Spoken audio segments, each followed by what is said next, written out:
This video contains subject matter that may be offensive and disturbing to some people. If you are the type to require a warning throughout a video or show, let this message serve as your warning. This channel discusses the harsh reality of true crime. If this warning is not sufficient for you, consider a different genre and unsubscribe from my channel immediately.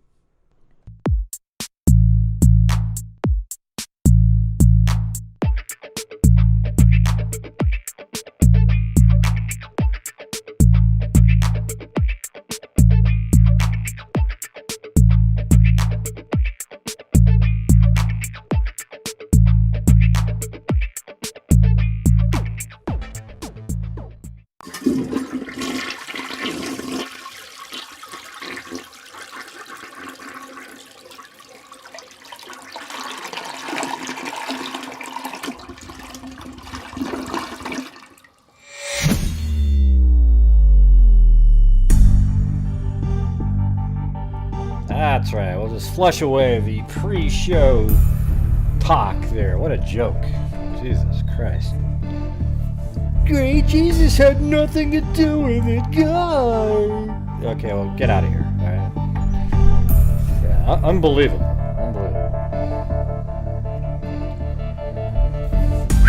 Wow. Almost scary, to be honest with you.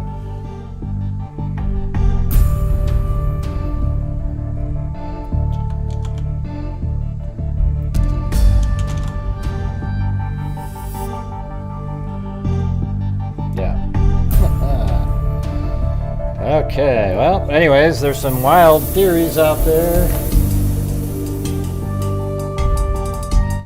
Yeah, so during the show last night, when Scout and Dude called in, all he said was the officers shouldn't need to have to do certain things. Okay, that's all he said. He didn't say they didn't do a great job, though. You know, it's like he's been in the military, so he knows specific things. So for me, it doesn't bother me whatsoever to.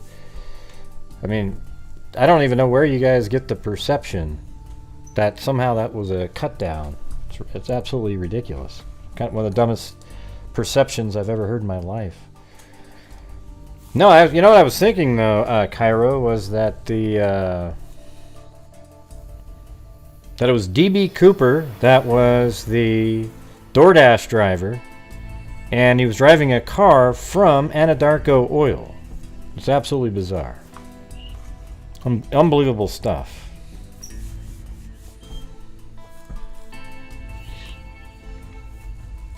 Scary times, scary times. I think it was one of the loaners they give out every once in a while.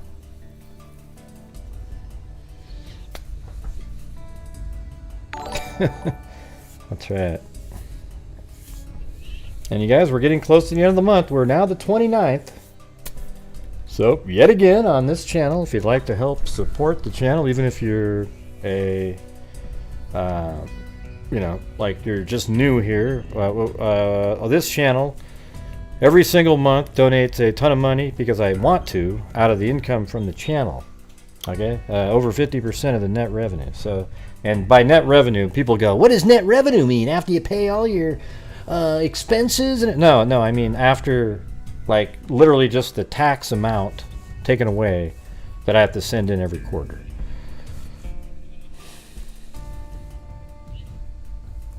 No, yeah, but they never, the wording doesn't say like I had somebody say, are you kidding me, Gray? When I said, yeah, they spoke to the DoorDash guy. They freaked out and said that it was something about, well, it doesn't say that. So what we'll do later is we'll go over that. Okay, do you guys want to do that first, and maybe if there's time at the end, do that other case? I mean, we could easily do that.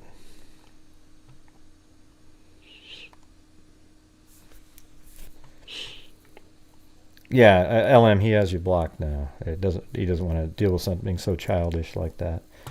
I get it. You're like a troll on the same channel. It's unbelievable. I mean, who starts yakking about shit like that in the chat? You know, I mean, you know how many times people could be saying that about you? How you come into the chat, disrupt everything, slam people that just showed up for the first time. They could do that every single day, but they don't do it because they have couth. You know, they actually treat people better than you do. Okay, I don't understand what the hell you were doing in that it just have some common sense every once in a while. Wouldn't that work out? God, it's embarrassing as hell. Just, ugh. Let's see. Do you guys want me to do let's go over, we can try to do this thing. I'm going to open up the phone lines. Okay? And we'll see what the, people want to call in and make the case. That's what this is really supposed to be about here. Thanks, Cheyenne R. Recording in progress. I'll get the phone things hooked up now. Ocean wave, wave time. I don't know if the dogs did it or something, but they brought in a bird into the backyard. No, LM. See, that's what LM's saying right there. See, she says, "Oh, you don't want him in the crosshairs because he's so supportive." That has nothing to do with anything. When he called in, it never crossed my mind the crap that you were saying, LM. Okay? You're supportive too, and look how I don't give a damn because what I think you're doing is wrong, LM. Okay? So I don't care. If you don't ever want to give me another nickel, I really don't give a shit, LM. You treat people like garbage in here, and it's just strange. You create a really hostile, negative atmosphere almost every single day, other than the day that you're just sort of feeling good. We don't know what day that's going to be. It sucks having to guess. Sometimes I'm like, I've actually said, what, maybe we'll make LM a mod someday. And then the very next day, you come in here and just start trashing just randomly new people that are just talking. Okay? And, it just doesn't work. All right? And look at right now. We're talking about you again because that's what you love to do. Just sucks. Man. Thanks, Cheyenne R, Allie K, me, Annie, later Annie, later hair down, American Lady, and Cali Gal 3. By the way, you won the notebook again, I think, last night, Cali Gal 3. Yeah. Oh, Jesus. Chewbacca? Oh, I'll be Chewbacca if you want me to. Yes, he did. What? Yes, she did. I don't know what you're saying. Oh, yeah, Caligal 3-1, yeah. I saw... I don't really care. That's not Hallam, is it? It's Hallen. So, anyways, let's just, I guess we'll just get to this. It's sort of a weird, hard to get right into the topic, but I highlighted the parts where I think people they're trying to pretend that there's this, oh my God, here's something I was wondering about, though. Maybe we can think about this while we're going over this. Maybe he's the one, I don't know how DoorDash works, but is it possible to order somebody? Yeah, obviously you can, because it's happened to me. You can order a DoorDash for somebody else, right? And so maybe that ensured somebody being awake. Like, so you ordered it for them, then they come to the door, then they ring the doorbell, and then people are like, maybe that's when somebody said, who is that? Like, somebody's here. Remember that one? Somebody's here. And so maybe that's when she got the DoorDash and was like, well, what the hell is this? So that would be interesting. Oh, you want me to okay, I'll spin it again tonight at the end. Thanks, Holly G.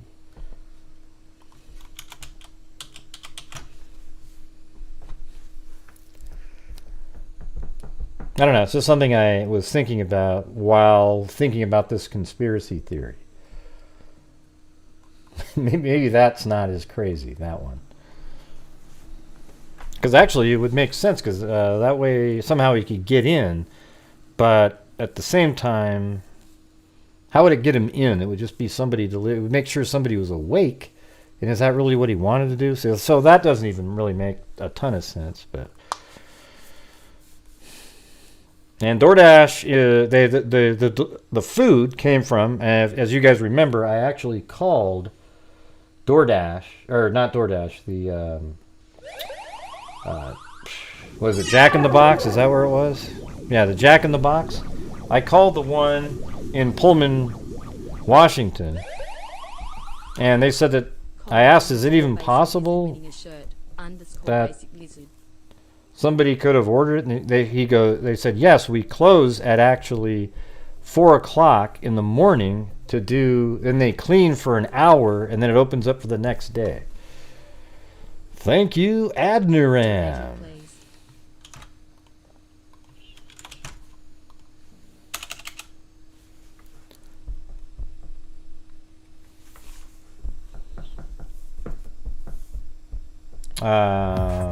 Well, why wouldn't they? I mean, I would think DoorDash is just all the time. So they were open till 4, so somebody could definitely order the food from Pullman, Washington, and let's say they picked it up at 3:45. They could be in Moscow, Idaho by 4 o'clock. So that makes sense. Yeah, I think it's ridiculous, the theory. But I thought it'd be, why not listen to it, at least, in this one? Because there's people that are just so, like, wow, there's something to it, man, there's something to it. I mean, I was even trying to have an argument about it within my Discord, and, there was people going, oh, it's really interesting, ooh, ooh, ooh, ooh. Okay, so let's see if they can call in and make it interesting for everybody. Because they were so confident and almost dramatic about it. Now that's not the phone number, by the way, so don't start dialing away. I have to get I'm just trying to set it up now.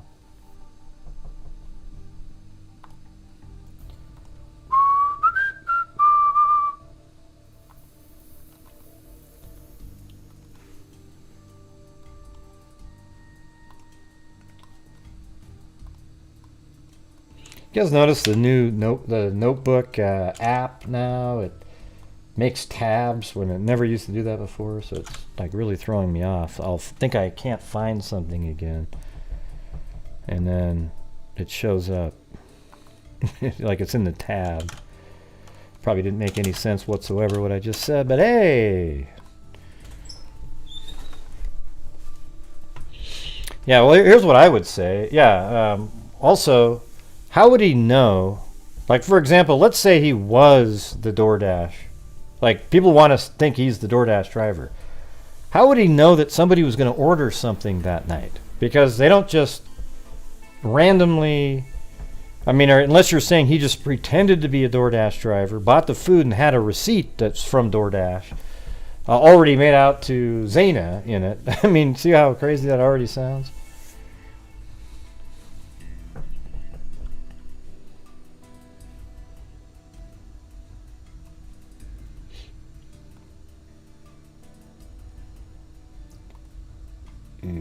Yeah, hold on, I'm trying to find now I'm trying to get the folder that it was in. Everything got just whacked out right there. Okay, here we go. Yeah, so these are all sort of elements, I think, that are related to where you could try to find some sort of DoorDash related stuff if you want to. Okay, so let's look at this.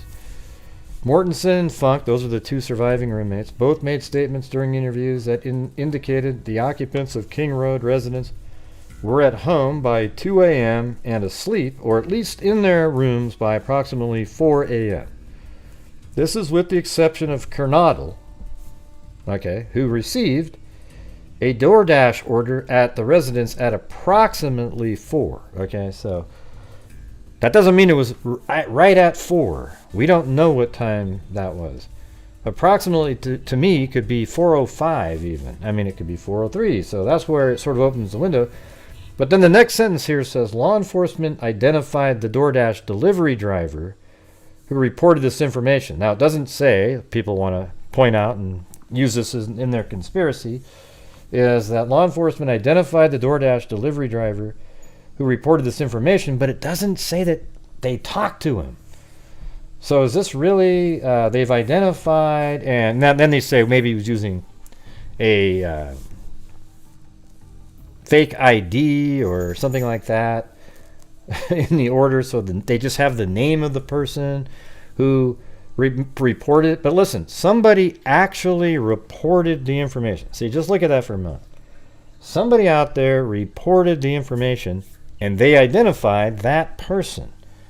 Okay, don't you think if it was Bryan Kohberger that they would have put that in this document as more proof that he's the one?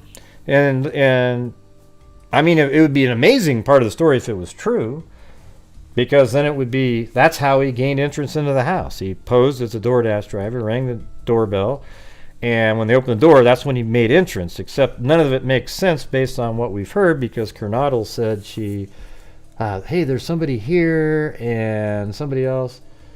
You know, I mean, she could have said that, I guess, when the DoorDash driver forced his way in, but wouldn't it be more frantic sounding than something like that? Mm-hmm.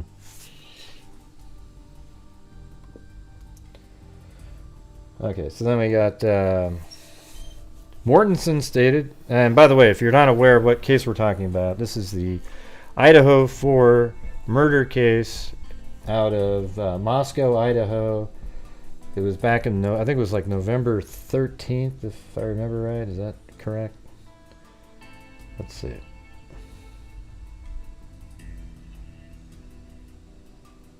Yeah, I mean, I think it was 13th in the morning. So it was the 12th is when they were out, and then 13th is when the murders happened. Yeah, so it was November 13th in Moscow, Idaho, and it all took place after, really, I would say, well, we know now it was 4 o'clock, but it was like, I think 4:05 until 4:17 is when the murders of all 4 of the victims, Ethan Chapin, Zena Kernodle, Madison Mogan, and Kaylee Gonzalez. Man, my memory isn't too bad. And they were all murdered. Apparently they were, most of them were possibly, well, now it's sort of up in the air, but like that they were sleeping. But it sounds like Zena was awake because she got a DoorDash delivery and she was on an app at the same time. And that might have been the time that Ethan Chapin was supposed to go home, because apparently they can't spend the full night at somebody's house. It's part of their rules, so he might have been heading out or something. Some people say. Huh?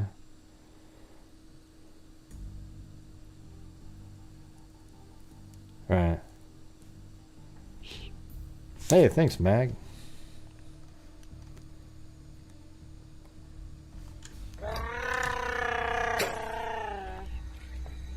Yeah, this isn't even something that crossed my mind, this theory, and it's because it doesn't make much sense to me, but there's a whole bunch of videos and people talking about it. So why don't we be the ones that, I mean, you can call in and try to prove it, but the only information you have is that one word, or the phrase up above when it said, where is that? I think it was down here, where it said, law enforcement identified the DoorDash delivery driver who reported this information. I mean, doesn't that alone, though, just make you know that there's some person that they actually communicated with, and they've identified the person, and they're the ones that reported that information? Because, well, let me ask you this. Why would Kohberger call up somebody and say, hey, DoorDash was there at 4? And maybe, okay, because there is a comment that, okay, so there is a comment that Bryan Kohberger made at one point where he said, remember that comment he made about, did you arrest anybody else? Okay, so I'm sure, I haven't even really heard the theories, I've just seen the headlines on these people's channels, because I don't want to be, I want you people out there that actually believe that this is something that's possible to call in and try to sell it. Okay, I don't want any of the debunkers. It's pretty obvious, the debunking stuff. Oh, hold on, we already got somebody. I'm not sure why somebody's already calling. Hello? Samsung. You got 2 seconds.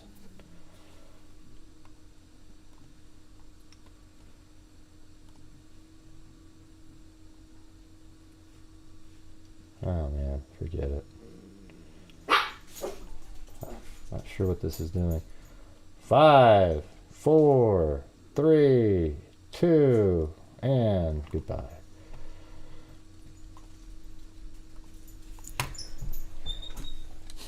Yeah, well, I think there are people that believe it. There are. There was people in my Discord that think there's a possibility. I was there. Even got when I said, well, yeah, of course they talked to him. Are you kidding me? Yeah. Well, yeah, didn't you read it in there? Mortensen stated she originally went to sleep in her bedroom on the southeast side of the second floor. Mortensen stated she was awoken at approximately 4 a.m. by what she stated sounded like Gonzalez playing with their dog. So that would have been upstairs, she thought, in one of the upstairs bedrooms. See, it's weird how many things were happening right around 4 when the DoorDash guy got there, and when Kohberger, he was outside doing he drove by at 4:04, and then he did a 3-point turn, turned back around, and then he parked. So I wouldn't think he was even in the house until 4:06 or 4:07-ish, something like that. So it sounded like Gonzalez playing with her dog in one of the upstairs bedrooms, which were located on the 3rd floor. A short time later, Dylan Mortensen said she heard who she thought was Gonzalez say something to the effect, "There's someone here." So in that case,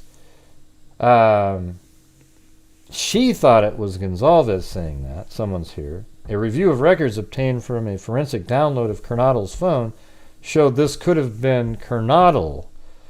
So it could have been Zaina as well, as her cell phone indicated she was likely awake and using the TikTok app at approximately 4:12 a.m. So that's crazy Looney Tune stuff there. I mean, 4:12, if she literally is still awake, it is possible that Kohberger hadn't even been in the house yet at 4:12, and because people go, wow, there's no way you could, really? There's no way you can kill 4 people like that with a knife in 5 minutes? Yeah, easily. Okay, in a small sort of, the house itself is small, it's just kind of convoluted. And again, I don't know if people haven't watched my channel, I have this model that I built a long time ago. And you go in, this is downstairs, nobody lived in this room right here. This is where the other roommate lived, not Mortensen. And then you go up the stairs right here. This is into the living room. There's like a couch right there, a television right there. And then apparently, I mean, he's likely wasn't where I have him right there. You know, and some people say the bed's over here. Some people, makes more sense if the bed's over there if you ask me. I wouldn't want my head against the window. I just did it because somebody said it and I wanted to see what it looked like. So this is the room where Zaina and Ethan were in. And then, right here, this door on the left right here, is where Dylan Mortensen stayed, or was living. And then you go up the stairs here. At the top of the stairs to the left is where Kaylee Gonzalez lived. And she has her dog in here. I put the dog back in the corner over there. And then Madison Mogan, there's a bathroom right here. I didn't build anything in the bathroom or anything. It's irrelevant, so there's no point in putting sinks and showers in it. It's right here. And then in this room, was Madison and Kaylee on the bed together, and apparently I think they said the knife was on the left side of. I think on the right side of Madison Mogan. And so I think the knife sheath, not the knife sheath would have been right in this area right here. Right, I said that. Yeah, right over here. And then, the dog apparently was found in that room on body camera. Then you go down the stairs right here. And then when you go in this room right here, this is Dylan Mortensen's room. And you can take this door and I can shut it. So it might be something like that. And from that angle, when Kohberger walked by, that's how she was able to see the bushy eyebrows and whatnot. So this is where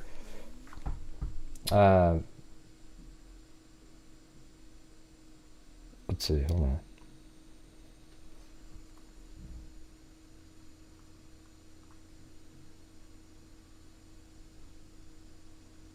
Oh, I was going to go down to this next place. Oh yeah, so this is the kitchen right here. So right when you go out of that room right there and you go out into the kitchen, there's a sliding glass door that goes outside.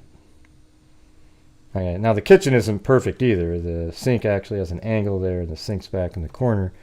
I didn't put it there either because it's just not really, I just want to have sort of a resemblance of a kitchen. It's not valuable to this. All of this stuff is for trying to come up with a theory though. So that was Dylan Mortensen's room down there at the bottom of the stairs. She said she sounded like Gonzalez playing with her dog in one of the upstairs bedrooms, which were located on the 3rd floor. A short time later, Mortensen said she heard who she thought was Gonzalez say something to the effect of, "There's someone here." Yeah, so the thing is that if, let's see. If Zaina is the one that ordered the DoorDash, then it would make sense that maybe somebody upstairs would say, "Hey, somebody's here." And the Kohberger thing isn't related to that there's someone here. It could be that they hear somebody coming in because the DoorDash guy knocked on the door, perhaps, but it also could very likely be Zaina saying that since she was awake and ordered it. So she was still awake apparently, and her TikTok app was open at approximately 4:12. And then approximately 4:17, a security camera located at 1112, which is, let's see if I can, how quickly I can remember.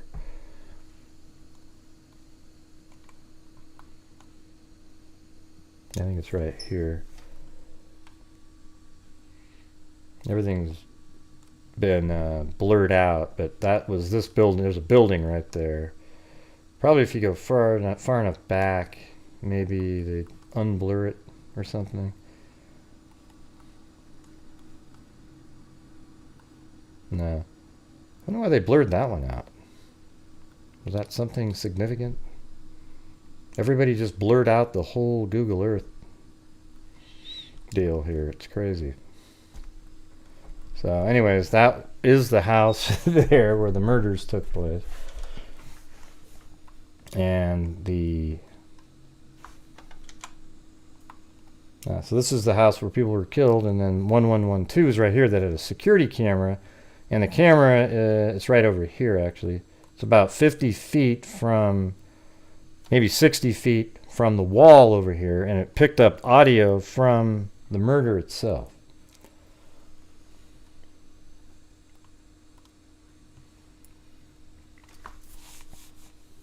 It says at approximately 4:17 a.m., a security camera located at 1112 King Road, a residence immediately to the northwest of 1122 King Road, that's the murder site, picked up distorted audio of what sounded like voices or a whimper, followed by a loud thud.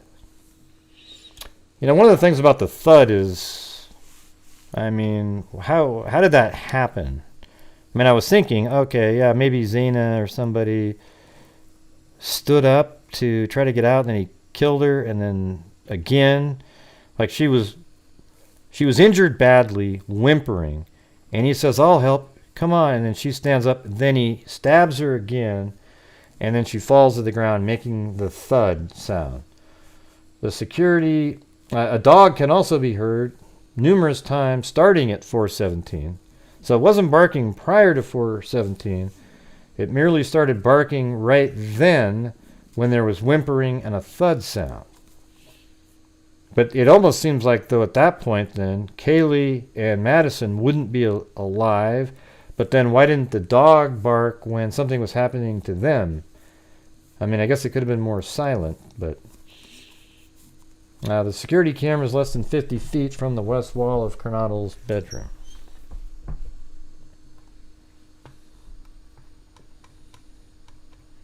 Down here it says, a review of camera footage indicated that a white sedan... See, this is what I would say. A review of the camera footage indicated that a white sedan, hereafter suspect vehicle 1, was observed traveling westbound in the 700 of Indian Hills Drive in Moscow at approximately 3:26. So now he would have had to have bought the DoorDash delivery at like 3:10 and just... He had this burger and fries and everything just sitting in his car for like an hour. And then he heads westbound on Steiner. And if you remember from earlier, we know that he was in Pullman at 2:50 something. That they didn't have any indication that he drove up to a Jack in the Box or anything like that there. So then you're saying that he had already purchased it way earlier. Come on, guys. Where's everybody calling in to defend the theory? It's so great.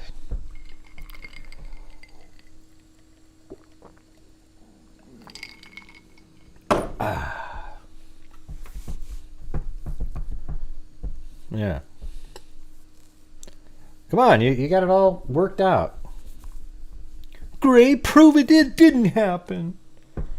Well, I can't, but I can tell you it doesn't make sense. You know? Waiting for me to do what? I mean, I want somebody to, the people that believe that this is something, to call in.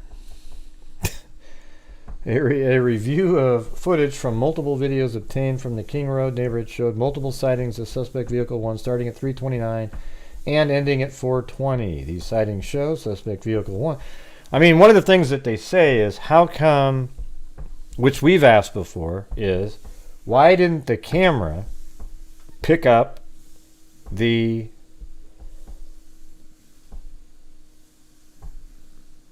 Yeah, but why don't you do it, TTJO? You're the one that was so into the theory that you got almost like to the point where, are you kidding me?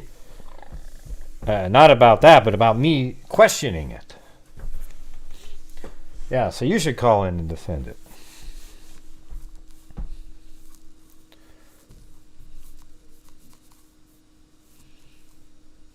Let's see.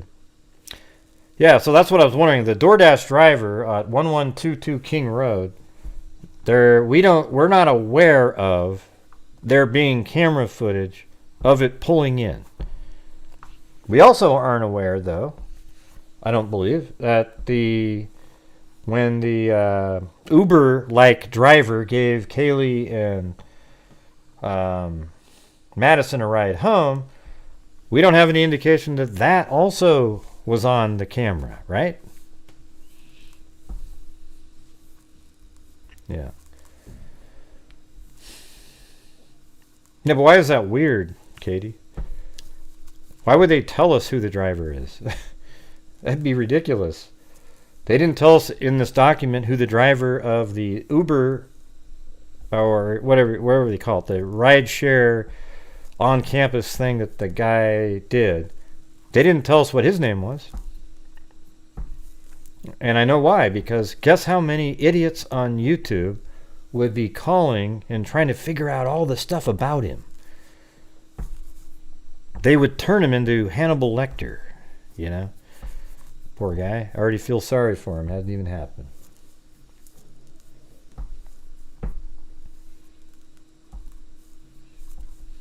Yeah, and in fact, almost everything could be... He could be on the camera pulling in. They just didn't say any of that because it's not relevant to the probable cause part. Like, what difference does it make in the probable cause if the DoorDash driver is on that camera? What it is the suspect vehicle is on there, and therefore that's him. Except some people think the suspect vehicle and the DoorDash are one and the same. It's the same vehicle because it's 404, and that's the vehicle that's doing the 3-point stance. They're the ones delivering the DoorDash meal. Does that make sense? That's what they're saying anyways.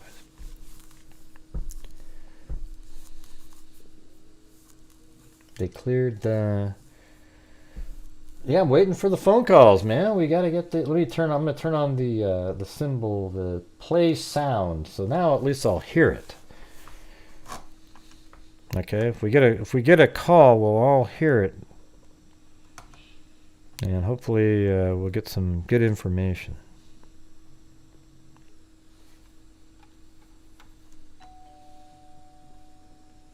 Oh, cool. We got a call. 302, you're on the air. Yeah, I was wondering, do you think it's possible that the DoorDash driver is actually Bryan Kohberger? Yeah, that's what we're talking about. You're supposed to call in and defend it. Well, you don't have to get snippy about it, gee. Well, I wasn't being snippy about it, man. I was just wondering if you, if you had any thoughts about it. Well, I was just wondering if it couldn't, when he drove in, when Bryan Kohberger drove in with his vehicle, if that isn't the same as the DoorDash driver. Well, did they, when the car drove out, though, did it... I don't know. Oh, that Mary Lou, I tell you. I don't know what Mary Lou... Yeah, okay, that's the theory, that the DoorDash driver is actually Bryan Kohberger, hence the delivery right around 4, and he is the vehicle that drove in, turned around, stopped, paused, did a 3-point turn, turned around, and then entered the house, murdered people, and then left. Except, who is the person that they identified as being the DoorDash driver? Well, I guess then you'd say, well, they've identified Bryan Kohberger. They're just not saying that. They're trying to keep that information for the trial. But because they've identified him as the one that reported himself as being there at 4. Wow, what a weirdo.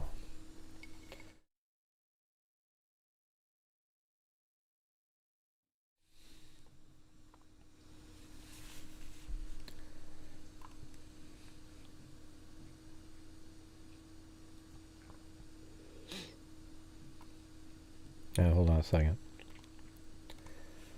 Gotta do a little quick check.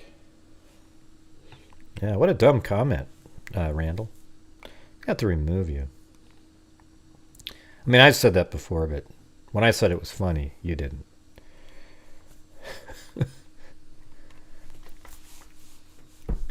I think that's Kohberger on the call. What call? What are you talking about? Oh, you mean Mary Lou? Yeah. From prison. He's been attacked in prison in a way that made his voice really high pitch. Yeah, that's very possible. What do you say, I'm Bryan Kohberger? Well, no, they thought maybe you could be Bryan Kohberger. Well, that's really dumb. Well, not really. Let's say he was being attacked in prison sexually by the other inmates in there, and something happened where his voice is really high-pitched. Are you saying I have a high-pitched voice, Gray? I am saying you have a high-pitched voice. It's almost ridiculous, to be honest with you.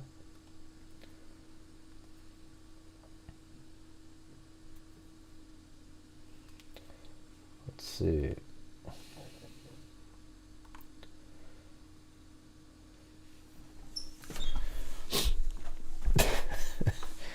Tawny Lee, hey, thanks, Tawny Lee. Yeah, guy, you got your stress. I sent another one out today. I've sent some out. If anybody wants one of the, I mean, we are having the donation night. So if you want to buy the remaining notebooks on the last night, that'd be great. That's going to be coming up on the 31st.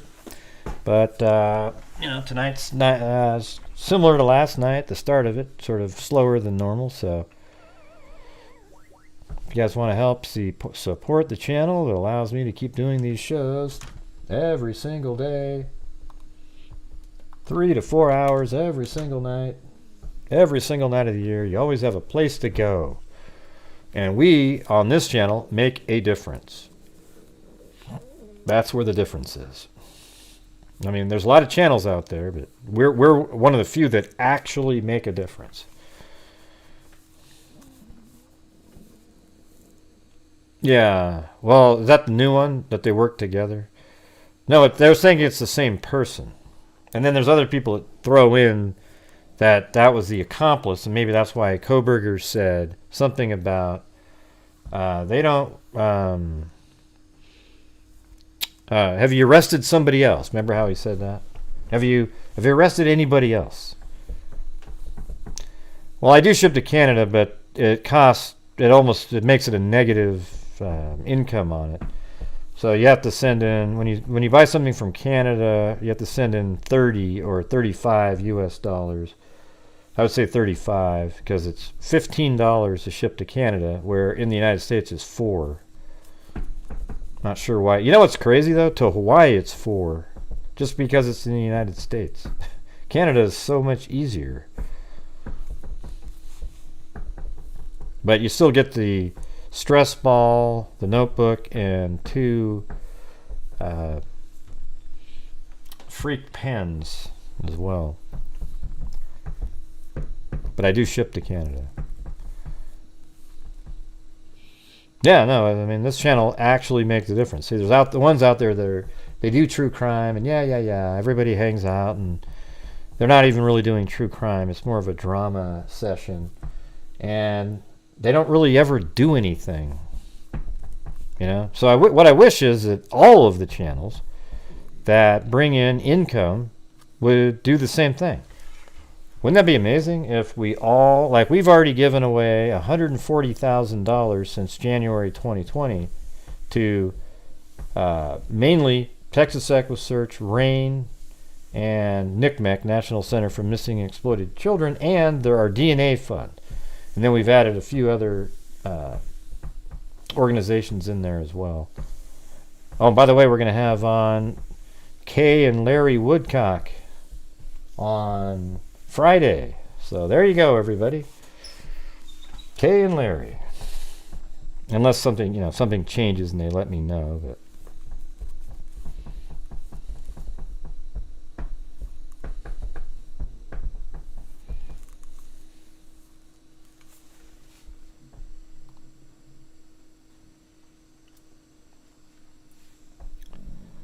Alright.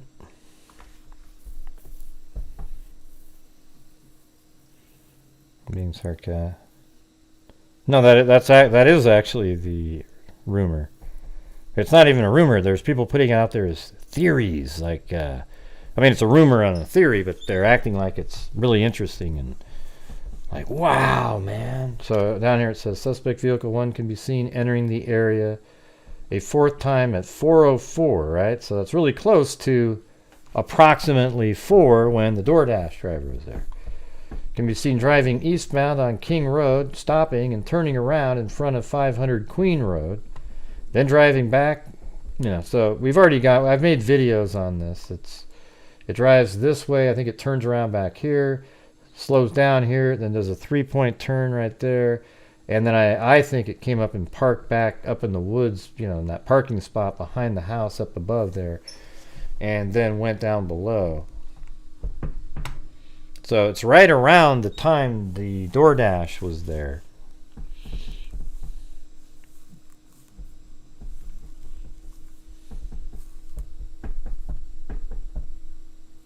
Mm-hmm. Yeah, that's who they are, yeah. The grandborn. Who did somebody ask who that was? Oh. Well, you got to tag the person who asked the question. Yeah, American Lady. That's JJ Vallow in the Lori and Chad Daybell case.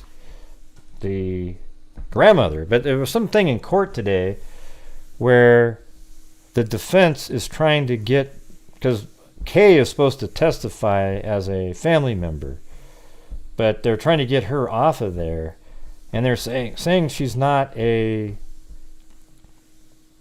that she's not a grandmother, but she is a grandmother. I mean, not only that, they were JJ's parents for 7 months, then, and it was his, and the reason is because I believe, if I remember this correctly, is that Kay's son had a child with another woman, and they both were deemed unfit at the time, so they took JJ in. But when they realized they were getting, Larry's a little bit older, and Charles, which is Kay's brother, said, "Hey, I'll take care of him." And so, Lori and Charles had custody then of JJ. So, I mean, she's absolutely family. They're I mean, like a close family. She's been a mother of and a grandmother, and even in some ways an aunt to JJ. I mean, I don't think you could have more different elements there. It's crazy. I don't know what's going on. That judge, there's something wrong with that judge in the Lori and Chad Daybell case. Something's really not quite right with that guy. You might want to do an investigation. He's strange. A lot of weird decisions that you kind of wonder about. What was the conclusion of it in that hearing today?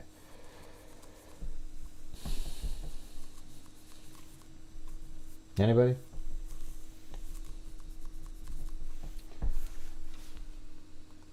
Well, I noticed that all these experts on how it's the DoorDash driver is actually Bryan Kohberger have not called in. Not one time. Not one person was willing to, with they're so verbose and so excited and so sure of themselves outside of, and then you have a show on it and it's all of a sudden, "Ow, ooh, my arm, ooh, ooh, ooh, ooh, ooh, ooh."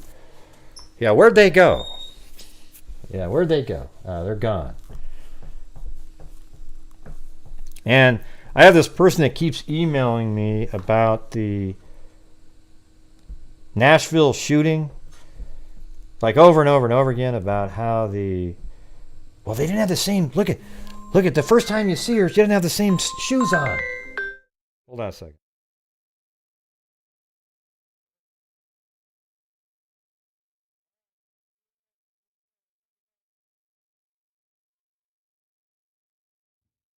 Yeah. And they're just all kind. Have you ever seen a case where they released the body camera footage the same day as the shooting? And I said, well, they didn't. It was the next day.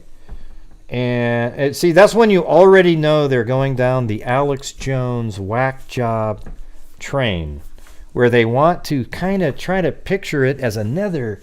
Well, when I say another, there's never been, I haven't seen in my entire life a false flag crime. These things where people go, "Oh, it's a false flag operation with crisis actors." It's amazing. Yeah, it doesn't happen.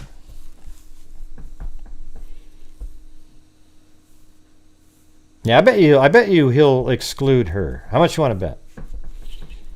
I bet you anything that judge will find a way and pretend that the arguments are so compelling that they will remove Kay. Because maybe she's not quite in the same religious affiliation as the judge and all of the other parties in the case. You know, it's like, well, we'll find a way to make it so she can't be here. That's what it feels like. It feels like there's something related to that in this judge's rulings. Absolutely bizarre. Why shouldn't that case be in the news? Be able to see it live on camera. Yeah.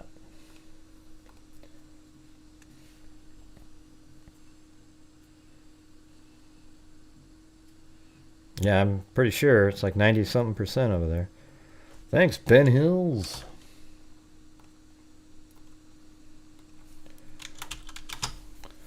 Should have done on Nashville shooting. Oh, well, thanks. Thank you.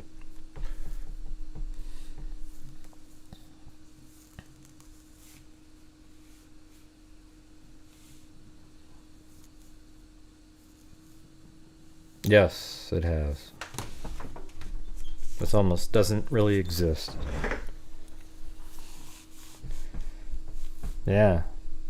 He better not. I mean, I actually think people will, he'll probably, it's also possible that he won't because he'll know at that point that people are onto him. But he's probably going to go with the argument. Because it's weird that he even asked. If I was that judge, I wouldn't even have asked, do you have an argument, State? I just would have said, no, that she's a family member, okay? Yeah. But he didn't do that. He made it so that the State had to argue it. And then at that point, he can pretend that the argument just wasn't good enough. And I think he wanted there to be an argument.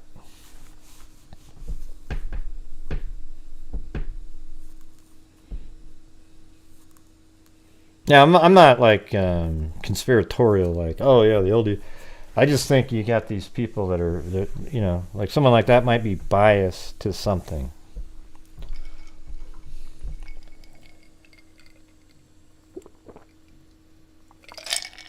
Related to the church. Yeah. Are you on rewind, Zozo? Didn't seem like anybody was talking about it right then. Now, nobody was killed by 425. They were all killed before 420.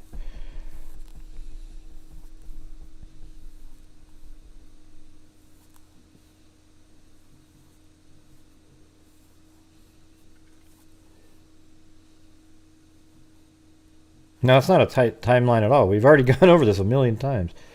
It was from 407 to probably like 406 to 417 was the murders. In 11 minutes is a ton of time for somebody just going around stabbing people and just leaving. It's not, there isn't, people make it sound like, oh my God, like, oh wow, it's impossible. If you said it was 2 minutes, I would say, yeah, that's possible. If you said it was 1, I'd go, well, that'd be tough because you'd have to be sprinting. But 2 minutes is even possible. No, that's not a tight timeline at all. It's makes sense. It's 407, 406 to 417.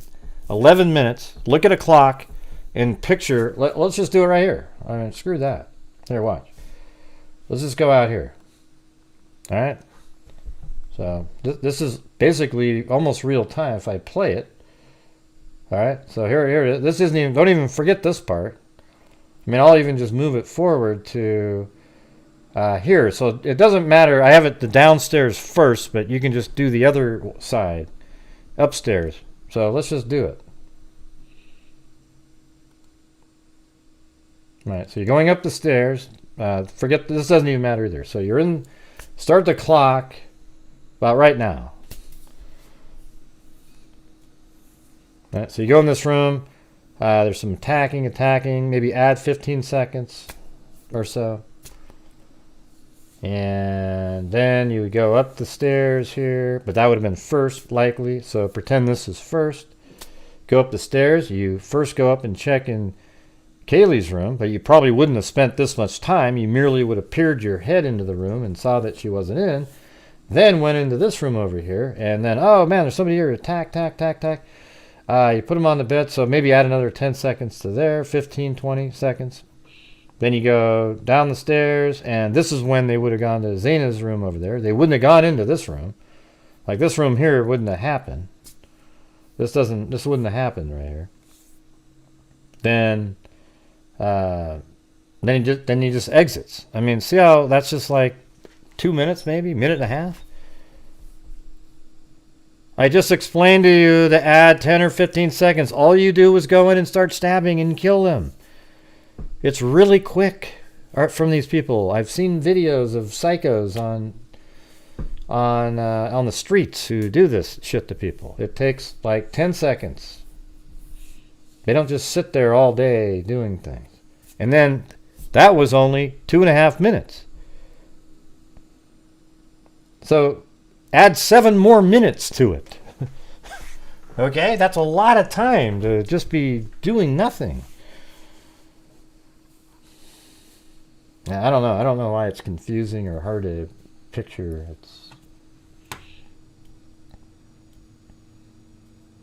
I don't know what you're saying, Jessica. What does that mean? No thank you, Gray Hughes and moderators. What does that even mean? Hey everyone. Just getting here. Okay, thanks for letting us know.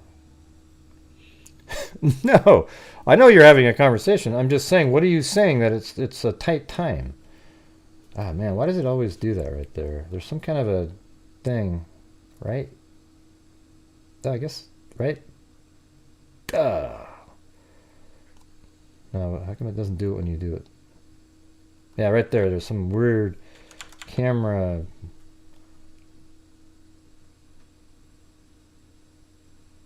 I never could figure out why it did that.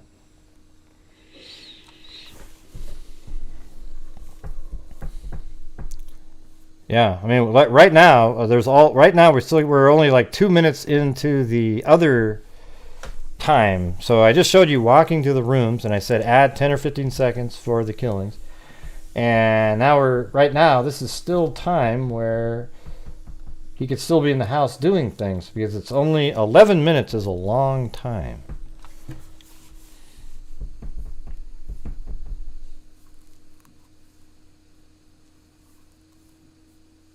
Yeah. But you guys, we're having one of those really crappy nights again with 587 people watching. So we're going to have to pick it up a little bit here. Yeah. School of Anatomy, he had to know the quickest way. He was also tall and, yeah, I don't know. I think the whole, these psychos just know how to kill people. I mean, just watching television, you don't need to be an anatomy person to know it. The girls upstairs were asleep. It would be second. Right. That's what I'm saying. He just goes upstairs. Might be a little something here, there, stabbing, and the other one's there, and he's just, I'd say maybe a minute at maximum amount of time in each room. And then the walking part is just walking. Thank you, Lisa Taylor. Oh, and Vanessa Dance.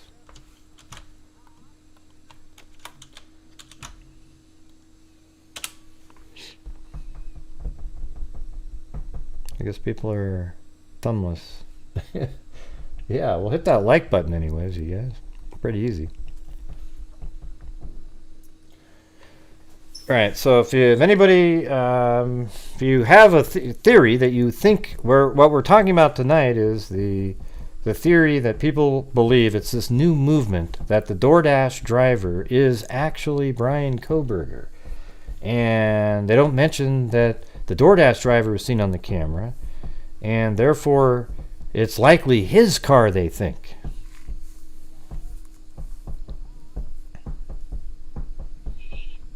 Yeah. So in the document here, I don't understand why they do say 4 o'clock to 4:25 is when the murder happened, but it's garbage because you already know that his car was driving away at 4:20, so you can remove the 5 minutes that they have on there.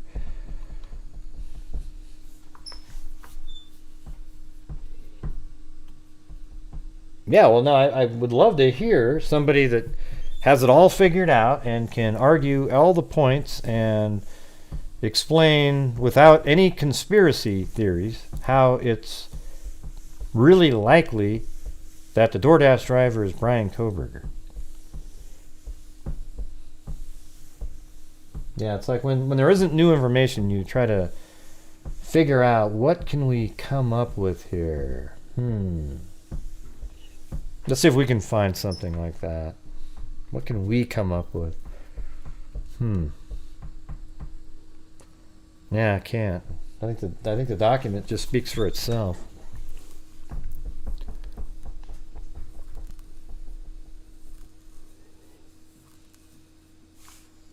Yeah, I don't care what. If people are saying something and I look at it and I go, wow, that actually makes sense, I would say it. I've done it before.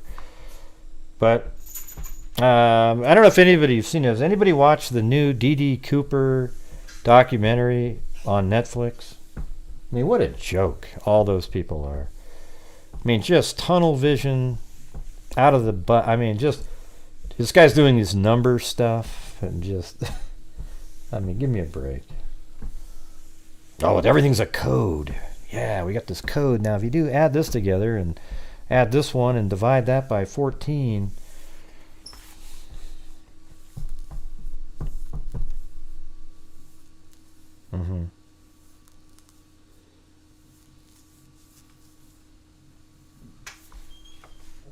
Hey, hold on.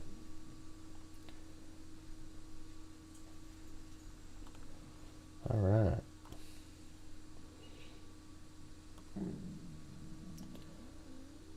Plate number.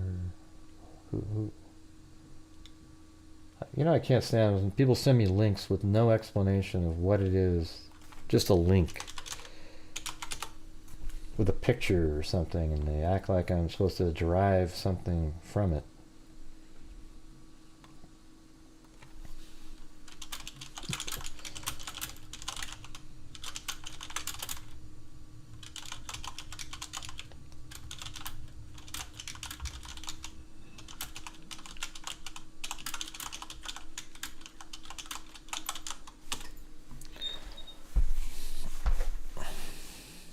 Consider the source. I don't know who. Oh, was it? What wasn't? What's his face with the J in the beginning? Was it?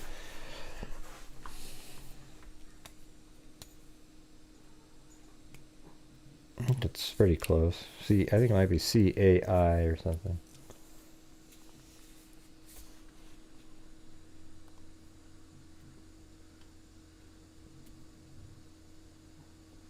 Okay. Somebody messaged me about Cheryl Coker again. Don't you guys think that if Cheryl Coker's case was today, it would be much bigger? Because I think that was one of the most interesting ones that we've ever had. And it was so clear and obvious, but the guy's still not arrested.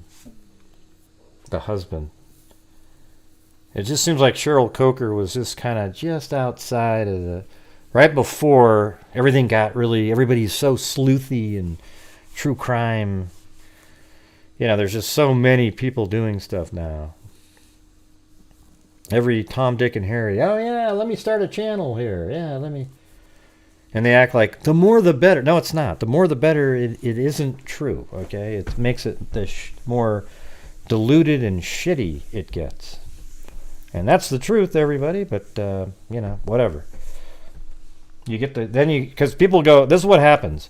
Every time somebody starts a channel and they want to get a name for themselves, they come up with the craziest shit in the world to put out because they know that stuff sells to build up their name.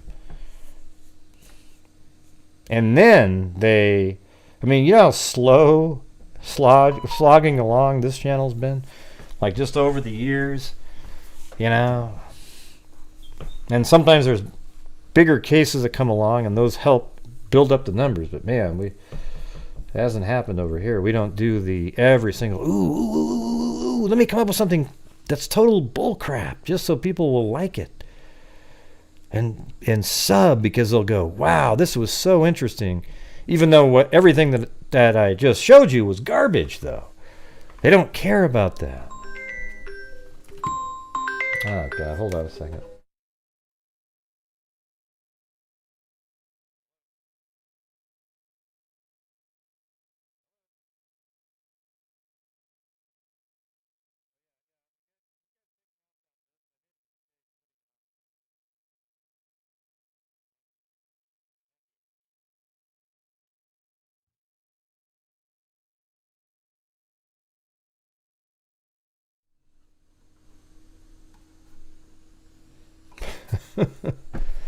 Oh, man.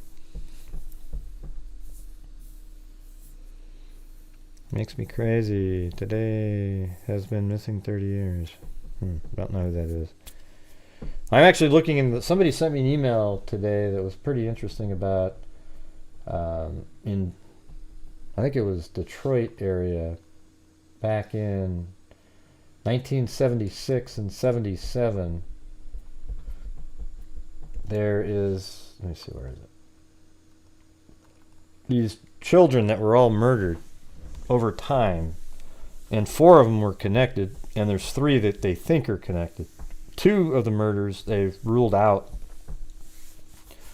but I thought maybe I'd do that on Serial Killer Sunday. They haven't, I don't think they've arrested anybody yet, so you'd think they might have, though, by now, because how did they connect the 4? It must have been DNA, right? Or something. Yeah, it's pretty interesting. Yeah, I kind of got I was like, okay, yeah, this is interesting.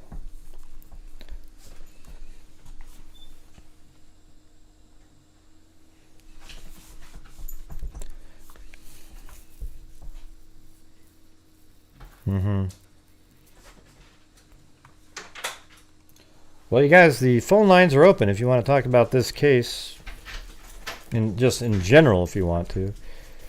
I mean, I have this other case I could go over, but it seems like more of you would probably want to be talking about this, because it's been a while. We haven't been talking about it.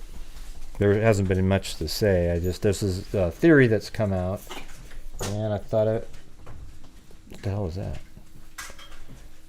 And thought I would just, I mean, I think it's total bullshit. Okay, let's say it was, but how can it be Kohberger? Because that would mean, if he was the DoorDash driver, and she ordered a DoorDash, see, that would be something law enforcement would know, that she ordered a DoorDash, and how would he just happen to get to be the driver? You know, doesn't make any sense.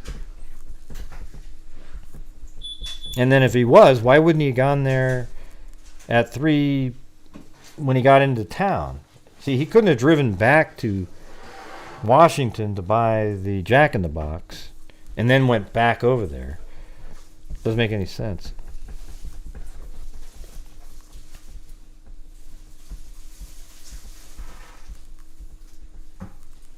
Oh yeah. Well, you gotta keep moving the date back. I'm sure it was derived by a spirit box of some sort. Anyways, my wife just came home, so hold on a second.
Oh, hey, look at some calls. Hold on. 516, you're on. Hello. Hey, Gray, what's going on? Hey, who's this? It's Mark. Well, what was the delay when I said who is this? I didn't even hear you. Oh, okay. I just heard you when I responded. Okay, yeah, what's going on? Nothing much, man. Just listening to the show. I came across that theory as well that he might be the DoorDash driver, but I don't think he is. I think from what I heard, I thought they already spoke to the DoorDash driver. Well, the word they're going on the wording that it says. It says, hold on, I gotta scroll up to it. So the wording doesn't actually say. I think it was down here. I might have ruled right by it. Oh yeah. Well, law enforcement identified the DoorDash delivery driver who reported this information. Right. See, because that doesn't say we talked to him. It just says they identified the driver that reported this information. So, you know, they go by that. Okay. I read something different. I mean, I read somewhere that they said he was like. Hold on a second. This is going to make some noise. Hold on a second. Hello everyone. Sorry. I am late. Hey Gray, any truth to what the guy on the I was once a thug channel that BK broke bread with the Idaho for before he, offed them? I don't know. I doubt it. All right, go ahead. What were you saying? Yeah. So I was saying, I read somewhere that they said that he was identified and was not a suspect anymore. That's what I read on an actual news, like an actual news website. I forgot which one it was. I mean, when was he ever a suspect, though? I mean, when was he ever a suspect? I mean, as soon as they got a hold of Kohberger, I mean, you would think that would be, I think it was a New York Post that actually said the DoorDash driver was not a suspect on the New York Post. I'm looking at it right now. Yeah, I don't know if he was ever a suspect though. Yeah, so that's what I'm saying. I don't think he's a DoorDash driver, but I do think it is weird how he just got there at the same time. And I mean, they're saying it's 8 minutes. He did this murder. I mean, it's I think it was. Well, I think it's between 4:06 and 4:17. Because at 4:04 he drove by, and then he did the 3-point stance, drove around the back, parked. I mean, it could be that. I mean, who knows how long he sat in his car up there? But it doesn't take that long to kill people, especially in the middle of the night like that. As long as it's not really noisy. Yeah, I give it 12 minutes. Yeah, I'll give it 12 minutes. 12 minutes max. 12 minutes, especially if the two victims upstairs were actually like sleeping, or not sleeping, but just getting ready to fall asleep, and he just runs in there. He has a K-bar. That K-bar, I looked up the K-bar knife, and that thing is really sharp, and it's made to cause heavy damage. So, I mean, I think he just ran up there, and just all it took was just literally one stab, and then they're pretty much subdued after one stab, and then he has his way, and then he goes downstairs, walks past Dylan's room, and that's the commotion. Dylan hears upstairs with the dog. She says it sounds like Kaylee's playing with her dog. That's the commotion she's hearing. Yeah, he walks downstairs. Well, the only problem with that is that was apparently right at 4. The commotion with the dog. But here's the thing: is we don't really know. When she says 4, how do we know that it was 4? I mean, is that just her memory? Right. Like maybe it was 4-ish. I mean, is she really looking at the clock all the time when each of the sounds happen? She looks at the clock. So that's one of the things. So it could be what you're saying. Maybe it was 4:06 or something. 4:06. Right. 4:06. Yeah, 4:06. Like I could see him coming in there. I think maybe I think it could be a possibility that he walked through. That's the thing with the DoorDash driver, and when he arrived, it's just what the little confusing part with me is when the DoorDash driver arrived and when he arrived. Like, how is there not? I guess he was in the back, but it's just interesting. It's interesting. Well, no, the DoorDash would have got there at 4. All they do is go to your door and they drive away. You know? Drop it off. Right. So if he was there at 4, and so he was there at 4:04. Kohberger. So makes sense. But they also say sense. Approximately 4 with the DoorDash guy. So what does that mean? You know, is that 4:01 or 3:59 or? Right. One of those 3:59, 4:01, something like that. And I guess you could ask, like, well, how come they don't know? Like, why don't they know his exact time like they know Kohberger's? Because Kohberger was seen on that camera, right? So how come they don't have the exact time written in the document when the DoorDash came by, because he would have had to go by that camera or the other camera that's around at those other apartments that you kind of go through that little alley through to get to. Right. So I don't know. Right. I think as far as there's a lot of people just really just speculating about him not being guilty and just attacking the evidence, but not really attacking the evidence, but just really attacking the pings. But I feel like the pings really just. I mean, you could attack it. I think all the pings and everything really just absolutely. Yeah, for me, the pings and the cameras that he was seen on just absolutely nail him into he's toast. Right. The main thing is the DNA, but the pings and everything else is pretty much solidifying that he was at the location. So I don't understand I can't understand a defense, but of course there's going to be one, and it's going to be ridiculous. But I guess it's just how it's how it has to happen. Mm-hmm. But what do you think about the firing squad? What do you mean? I mean for killing, like a death penalty? Right.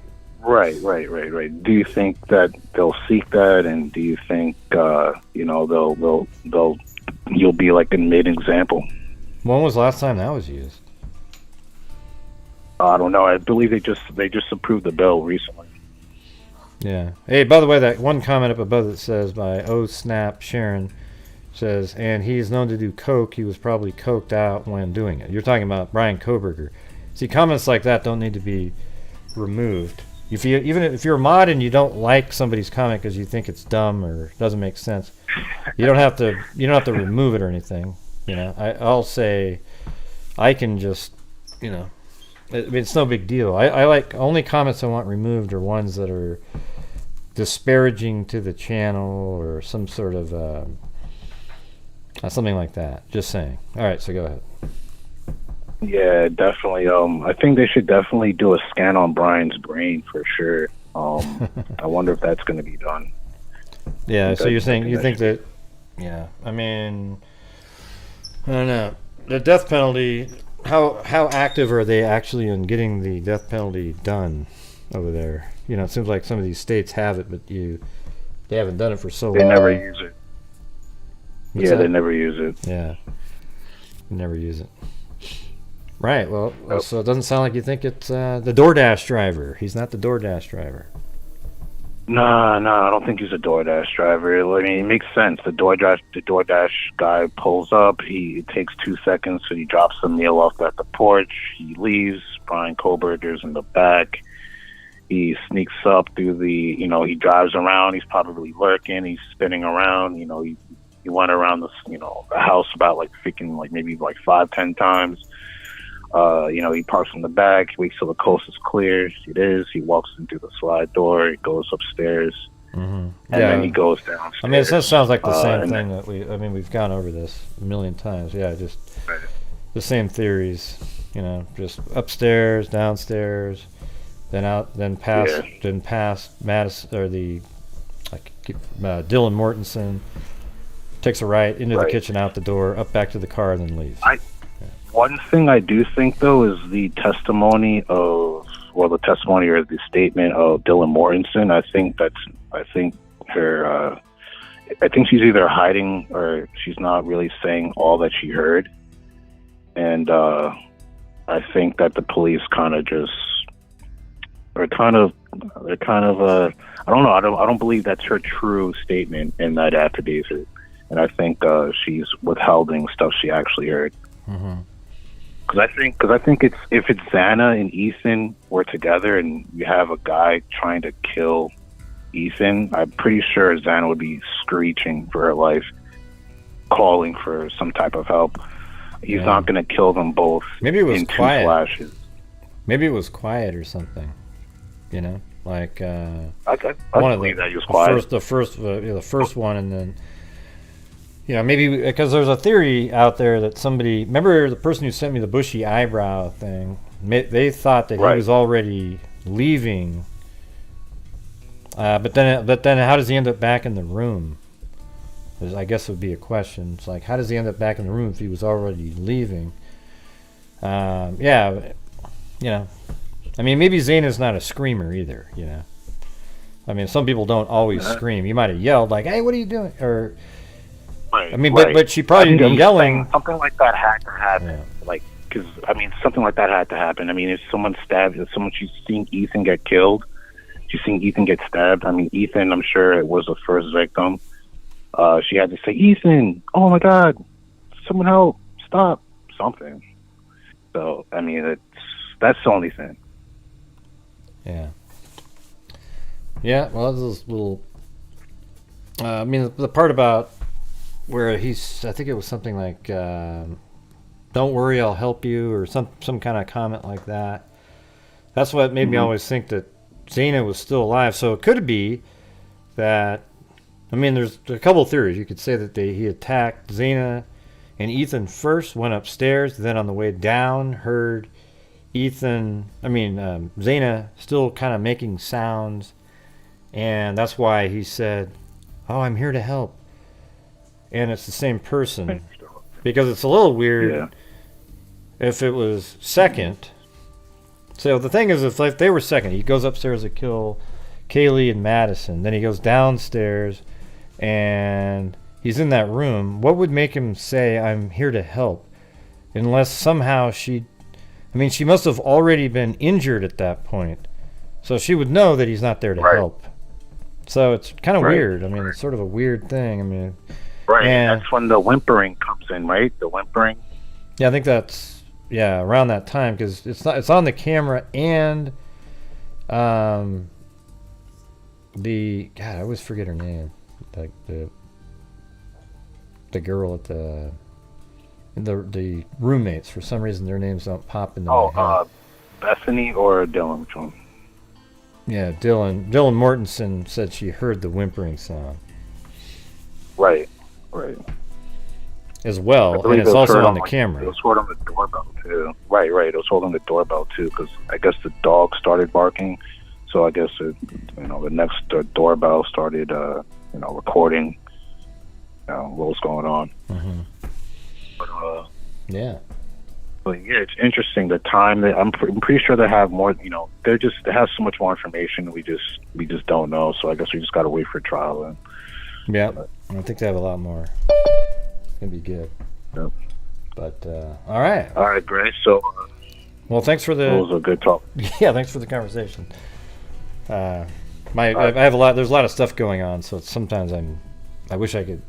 Sometimes I lose focus, but there's a lot of crazy shit going on sometimes in the chat that I gotta take care of. But I got most of what you were saying. I mean, like 99% of it, but there's a couple sentences I missed. But have you? I actually looked into the Kylie Rodney case actually 2 days ago, just recently out of nowhere, just because people kept on mentioning it. Yeah. And I finally, so I just kept on looking at other people's channels and heard the theories, and I'm going along. I'm like, you know what? I think this was a murder. But then I came across, let me see what Gray has to say about it. So I looked into it. I looked into your video. I think it was like from 5 months ago. And it was good. Like, that was good work. I like how you placed the day and night, and that video that came out. Well, that just completely driving. Yeah, that was probably one of my best videos I've ever made. Like, oh, okay. Yeah. And I was like, oh, okay, all right. Yeah, she actually did just drive in there. But maybe you know what? she You know what's really stalled. bizarre is the news never played those ever. Like, that is absolutely definitive information. Like, there it is. There's her car actually going into the water exactly when her phone died. And the news never thought, wow, we should play this. This is absolutely accurate. But they just go, yeah, I don't know, man. Because they couldn't reproduce it themselves. And then everybody's tried to copy. Once I put the overlays like that, they all pretended that there's channels that, ooh, immediately they came up and did the same thing. And they would tell their viewers that, oh, look what I thought of. You didn't, okay? I hate that part of YouTube. It's just so ridiculous. Just be honest. Yeah, no, that's what it is. Yeah, that's what's going to happen. A whole bunch of channels just want to get recognition. They're not going to give credit and stuff like that. So yeah, that's usually how it goes. But yeah, I'm going to tune in, man. But yeah, that was a good video. Yeah, that one. I thought that was one of my better ones. Yeah. All right. Well, I appreciate it. Thanks. Sure. Thanks for the words. All right, man. Have a good one. You too. All right.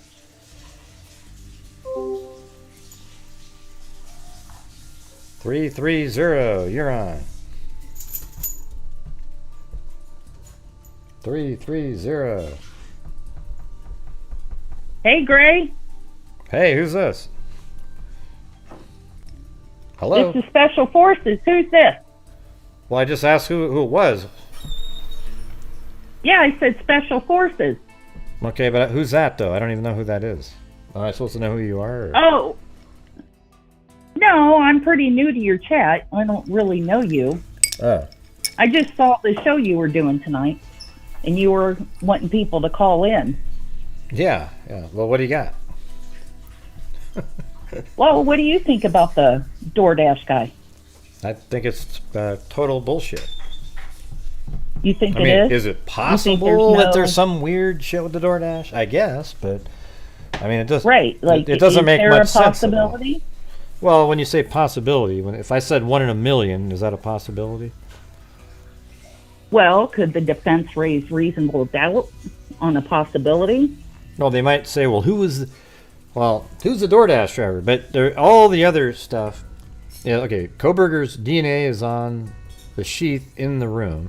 His white Elantra is driving around, leaving his town at like 2:50 something. Seen driving around in Moscow at around 3:30. Does a bunch of loops around the property there.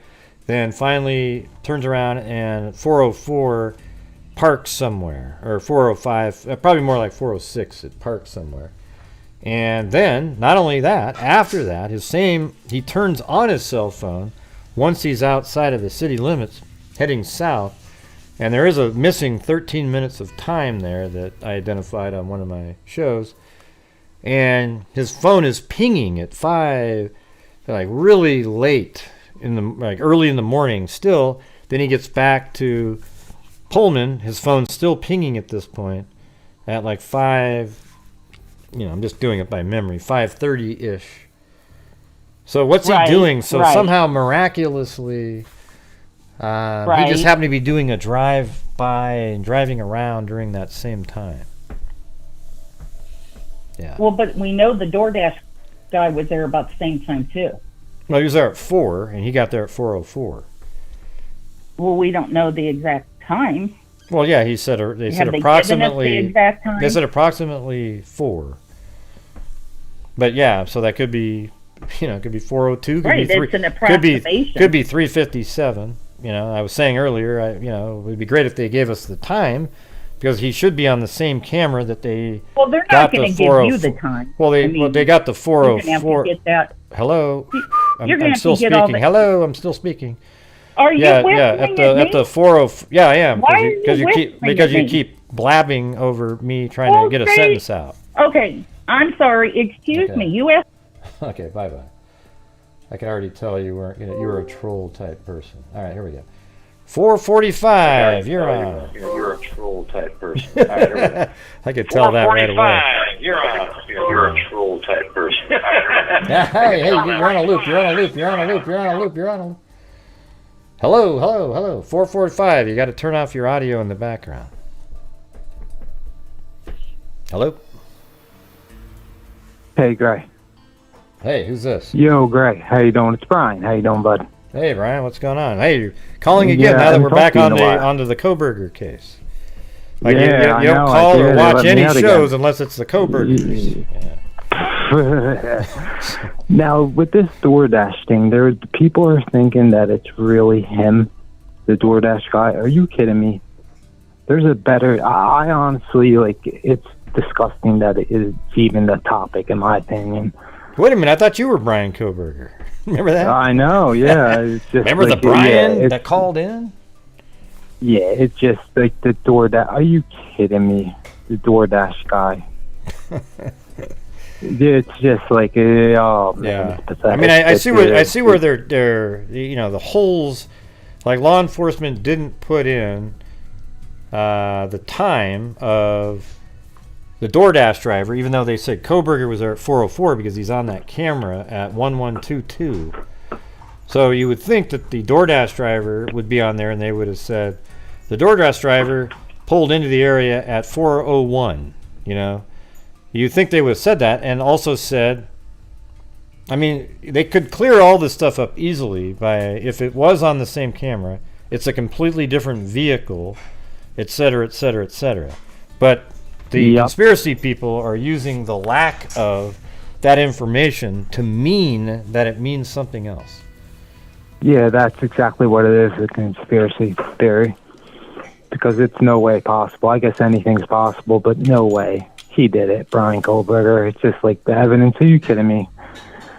Oh, yeah, I think honestly, he did it, 100% in my opinion. Yeah. That's what I I actually been watching a couple of your old shows. I actually watched one last night about the the yogurt shop murders. I really enjoyed it.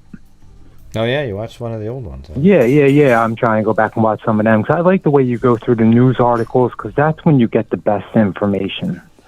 Yeah, like actual reporters that were on the scene. Yeah, I like the way you do it. Yeah, explain it. Well, thanks. Wow, it's amazing. You called back in again, but it was Kohberger. I mean, maybe if I had the phones open on other shows, you might have called in. You never know. And then now with this DoorDash driver thing, how did it start? Like it just like somebody just Yeah, I think somebody just brought it up one day.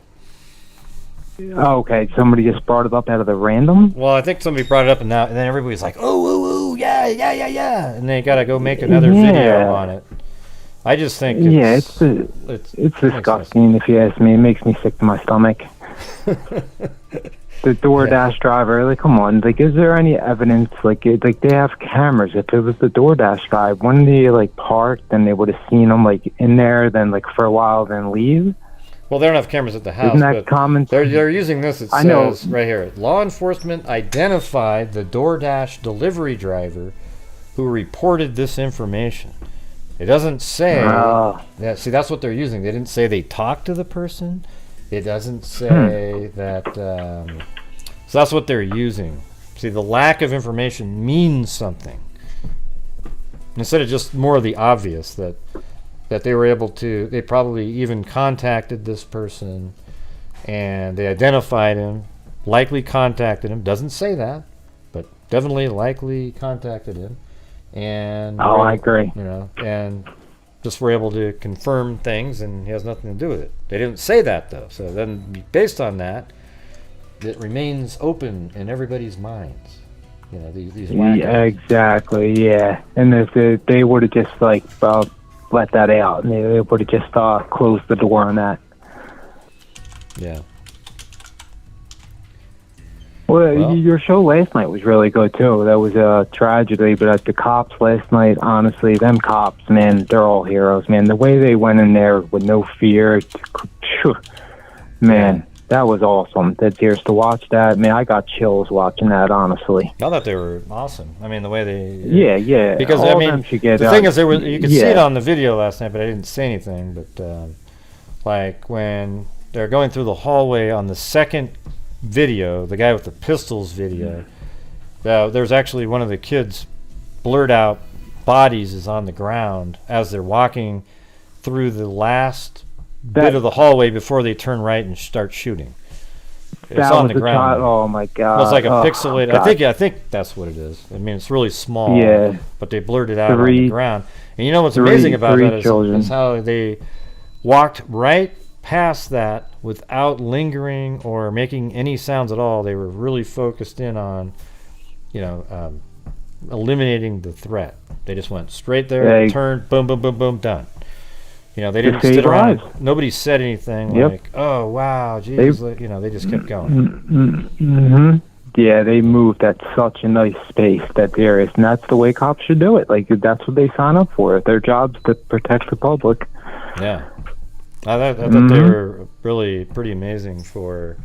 Oh, you get in a situation like I think people in the military are more capable in general because of. Especially ones that have been in combat to act normally under a situation like that. But these ones that have only had training, never really a situation, these officers that never had to do something like that before, and then to all in unison step up like that without any of them panic or they're failing at all. You could you hear it in their voice a couple times. Hey, I don't know where he is, like that kind of thing. But they still went in there, even when saying that. So I think that part was really inspiring. That we've got, hopefully that spreads around the rest of law enforcement. Absolutely, awesome. Absolutely, because that one in Texas was disgusting. The way they just weighed it. Like, are you kidding me? Yeah. Just wait it. Like their job is to go in. Like if the cop dies, like that's part of the job. Yeah, and it sucks and everything, but it's sort of like that's what you signed up for. And if you don't have the ability to do it, you shouldn't be doing that. Absolutely, and it goes back to like this. I think society is soft. I think younger people are just soft. Like they're scared. I don't know. They don't got balls. Basically, like they people are so soft. They get feelings about everything, and if you don't agree with them, then they just like that. I think it's a problem in this country. I think this country is very, very soft. The younger kids, anyway. Oh, it's horrible. Yeah, it's I guarantee you, China and Russia and especially China, they're just laughing, going, "God, look at these." People are so worried about what your pronoun is. That's all they care about over there. And with the transgender thing is like that shouldn't even be a topic.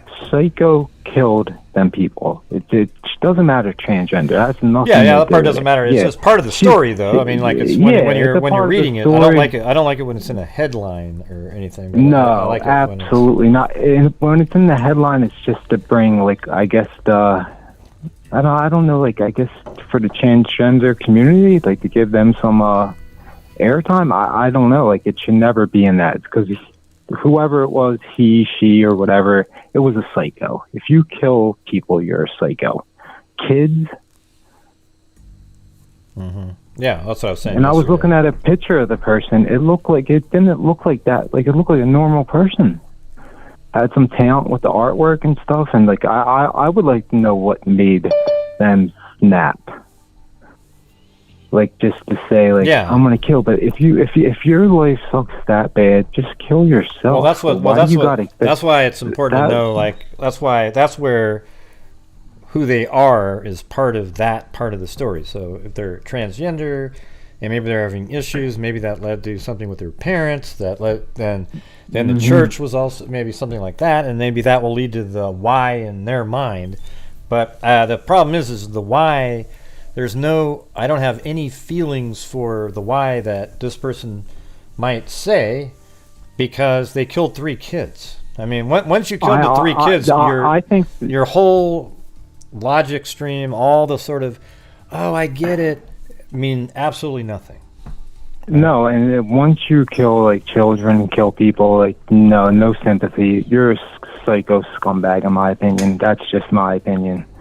Right. If you're going through problems, off yourself, get help. But killing little kids, I just don't get it. And that person has no sympathy.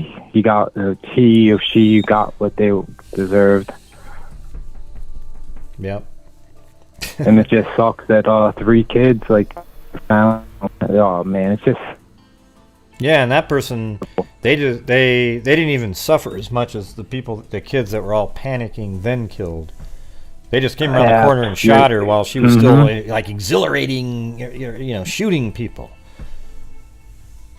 He was probably the adrenaline high, definitely. Mm-hmm. And that was the perfect timing when the cop came in. He was reloading. Bang, bang. He was down. Yeah, I think that was. Yeah. It was weird about somebody had to reload. I mean, when were there ever shooting before that? Yeah, the first one shot with the AR-15. He's the one that took her down. I think the second guy just did some finishing shots. I don't think it was he was probably squirming or I think it was already done at that point. I think the AR-15 got 4 shots into the person, and they were probably already toast. And then the other guy with the pistol, the 2 cameras that they used, that they showed us, were those 2 cameras. And he came up and just made sure, Yeah, to eliminate the threat. Evil can never be, what is it again? Evil can never be dead enough? Wait, hold on. That is Wait, this is the one I was going to do. It was this one right here. Evil can never be dead enough. Not the toilet flush. I hit the toilet flush on accident. Oh my god, I want that as my ringtone. The toilet flush or the evil can never be dead enough? Okay. Yeah. Yeah. Well, I'll let you go get the other callers. It was good talking to you, brother. Yeah, you too. Well, call it again sometime. All right, have a good one, bud. All right, see you. Bye. Bye. All right, guys, we're going to have to do some... I'm going to have to throw myself in jail for hanging up on that person. Darn. And who do I get out of there? There we go. Where's me? Am I in? I'm not even in here anymore. Let me see. Let me get myself. There it is here. Break him. Copy. Okay, I thought I already fixed this thing, but there's me. And I got to put myself behind the prison. Maybe it's up here. Oh, I think I did have the camera. There we go. I'm now back in jail, you guys. Thanks a lot. Even though I think I was correct at that time. All right. Yeah, we're having one of those nights again, so we're going to have to use the fundraising gimmick of being thrown in prison. Thank you.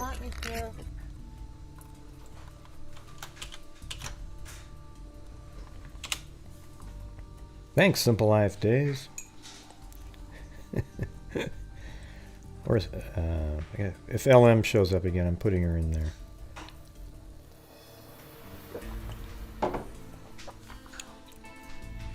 And we'll put Nana Pam in there.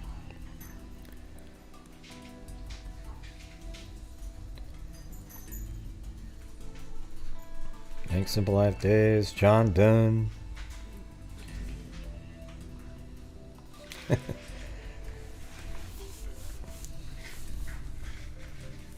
Yeah, we're already almost 2 hours in and about 30% of a normal night, so trying to... Please don't go away, Mad Special Forces. Well, I can't dance like an avocado. Until the avocado... I wouldn't be able to dance like one anyways.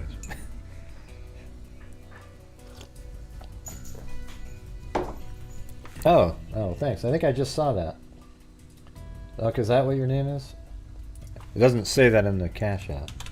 So I'll change it. I already put you in the spin though, so let me do it again.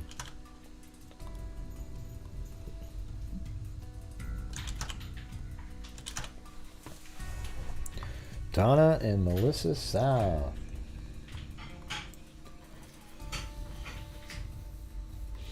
I mean, we're getting near the end of the month, so we got to keep up the momentum here.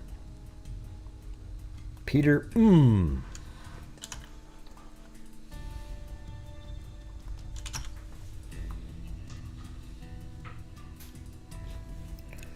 See, Donna, Melissa South, Peter John Dunn, and Simple Life Days. I think right now we're just making it out the door.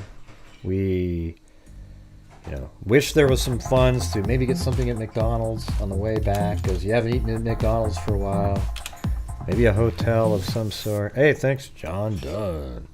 Oh, and then Mag came in with the hotel fee and maybe even a cheeseburger plain from McDonald's. Of course, when I get the cheeseburger, it'll be just a plain hamburger stuffed inside of a cheeseburger bun, because the idiot working there didn't realize that.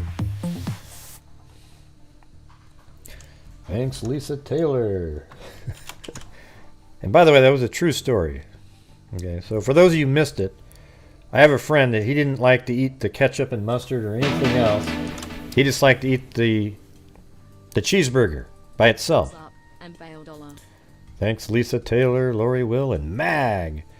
And so the person goes in there and he says, we go through the drive-thru and he goes, I'd like a cheeseburger plain. He doesn't want the onions and the ketchup and the mustard. Right? He said he wants a cheeseburger plain. Then when we get the food, they took a regular hamburger, a plain hamburger, with no ketchup and mustard, and wrapped it in the cheeseburger wrapper. That's the kind of IQ we're dealing with here.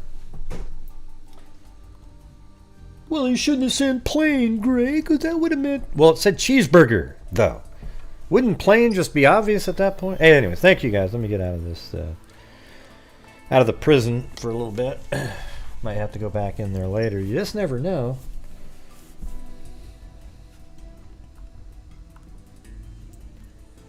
Ding, ding, ding, ding, ding, ding.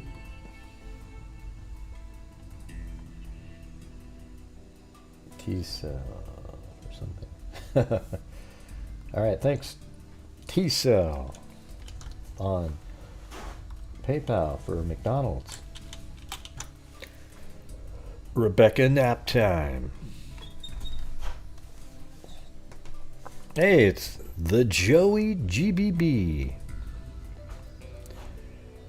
Or G88, I mean. Oh, is that when you graduated? The Joey graduated in 1988? Ray, you demand, keep up being the beat, keep up the beat, case solver, best. Thanks for what you meant, but that's right. We figure things out on this channel. Let me ask you guys, let me do a poll in here really quick. Ray, you demand keep on being the beat case solver on YouTube, brother. Well, thank you. Yeah, the one apple pie. Yeah, those are good. I do like the apple pies from McDonald's. Who likes the apple pies at McDonald's? Remember those little crispy little fritter things that they have in there? I like those. Right, let me say it. Do you think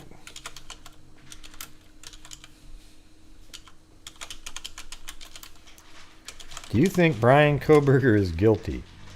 And don't go, well, it's guilty until proven, or innocent until proven guilty, Gray. Well, yeah, I know that. But do you think that? And here's the question for you to answer. And thanks, Joey, again.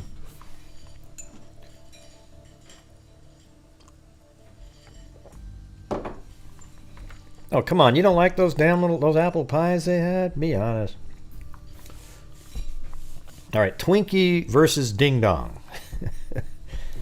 The original Ding Dongs in the foil wrapper were so good.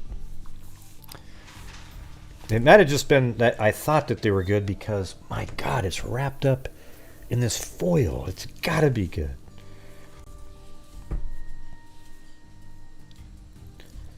Okay, so for those of you who said no, he's not guilty, can you type in why you think he's not guilty?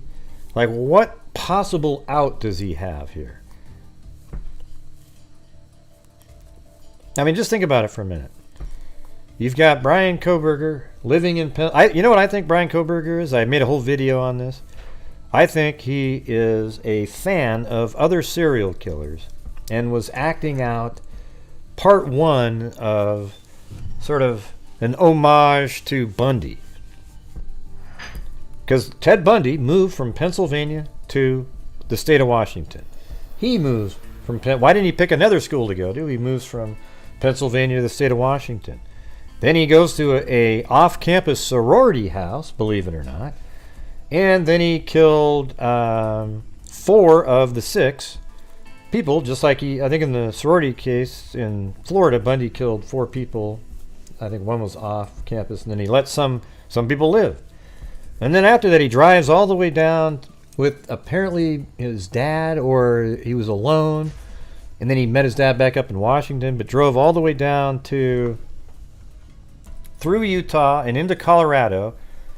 And one of the locations is 15 miles or 17 miles from one of the locations where Bundy killed somebody. All the way through Utah is exactly where Bundy killed people. And you just sort of wonder, is there something to that? Was he paying, homage? You want to go visit some of these sites. And just look at all the behavior, too. When he gets home, he's dumping out garbage late at night, doing weird stuff. And, man, when you go through the search, this affidavit right here, every time you go through it, he is absolutely boxed in and is the killer. I mean, I've gone over this many times, and it is like, wow, he's nailed. And I think the key thing was down in Lewiston, actually. That's a huge moment for law enforcement, where he goes to the coffee shop, and his phone connects to the coffee shop's Wi-Fi, and then a camera right next door films the same suspect vehicle number 1 that was seen driving right in front of 1112 King Road in Moscow. The same one, suspect vehicle 1, is seen on the store right next to it, is filming it. So now you have the vehicle and Bryan Kohberger's phone in the same location in Lewiston, Idaho. Then, moments later, he pulls into the Albertsons parking lot, and lo and behold, it's the vehicle, the same vehicle that was just filmed, and Bryan Kohberger himself gets out. At that moment, they've now linked Bryan Kohberger, his phone, and the vehicle all to him, the same vehicle that was driving around in the neighborhoods, up in Moscow, Idaho, and did a 3-point turn in front of the house and back. I mean, give me a break. And his DNA is on a sheath left in the house. So for those 7% up there that said no, can you type in something or give me a call and try to explain it? And I don't mean, well, he hasn't been found guilty yet, Gray. I'm saying, do you think he did it?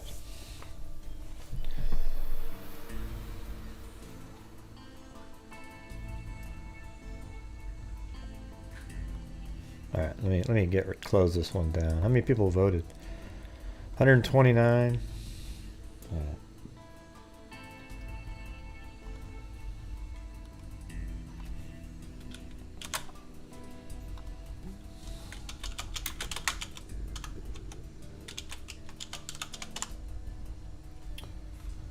Let's see. Or what was the other? What are the other ones? Cakes.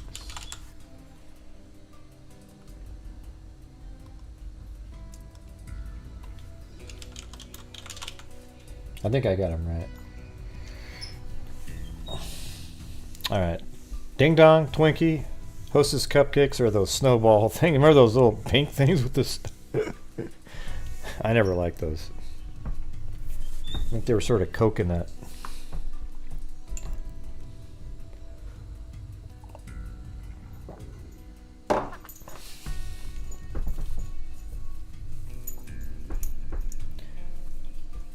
You can vote. Just out of all of them, which one was the best? Even if you hated them all, you hated one less than the others. I did not, Gray. I hate them all the same.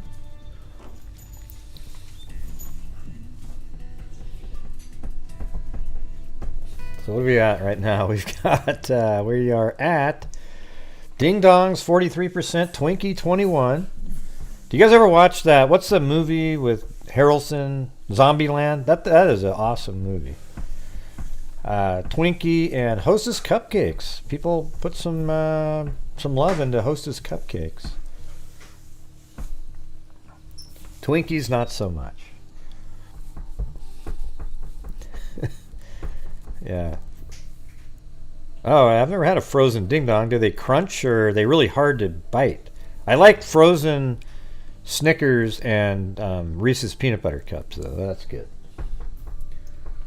Snickers though get really hard. You gotta kind of crunch off a piece.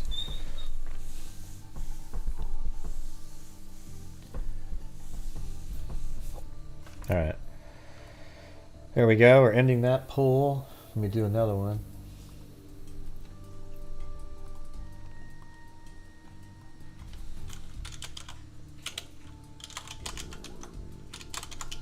My stomach is.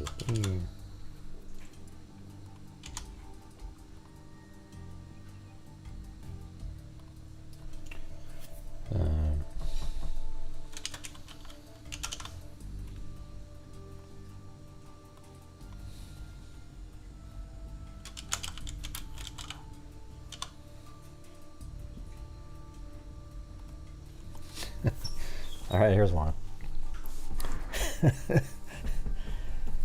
Snickers, Reese's, Payday.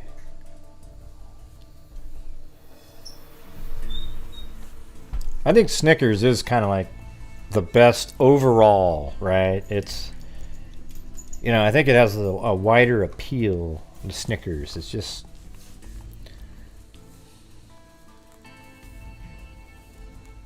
yeah, I used to like Almond Joys. Yeah.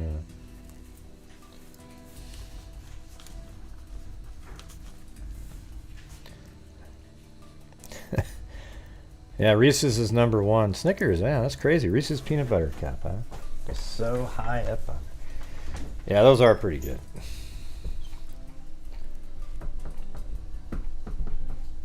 Yeah, I don't think I spelled Reese's right. I just kind of... Oh yeah, we should have put the Kit Kat bar up there in honor of our own Kit Kat in here.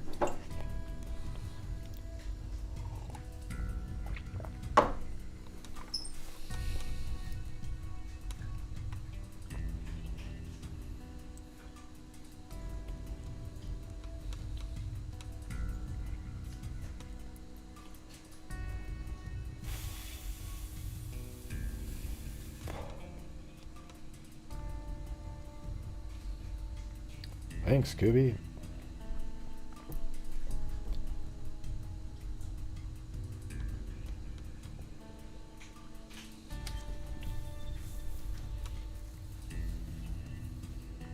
Yeah. So don't you guys think that that's about right? The Lewiston, Washington, or Idaho, actually. I think it was Lewiston. Is it Idaho? Yeah, no, I don't even remember. Hold on, let me get a look. Thanks for the coverage on the Nashville murders. Hey, thank you. Yeah, I mean, well, if there's more to cover on that, we'll do it, but I don't think there's anything currently. Now it's down here.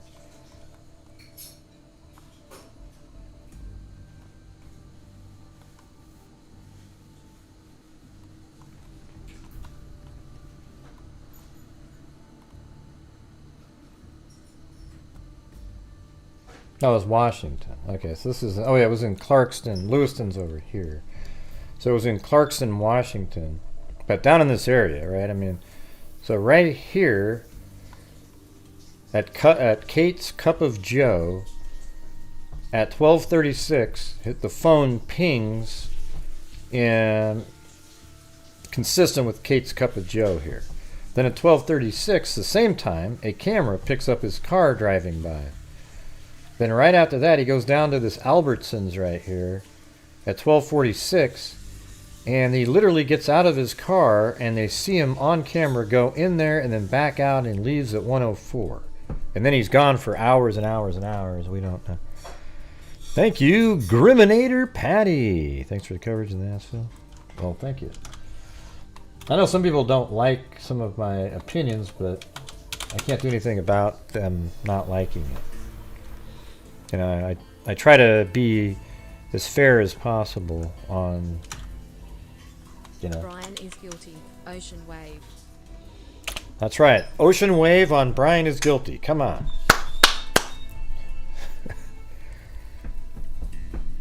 Your dog Reese's Cup. 15 years ago. Maybe that guy, you know that guy Cooper Cup? Maybe you should name his kid that.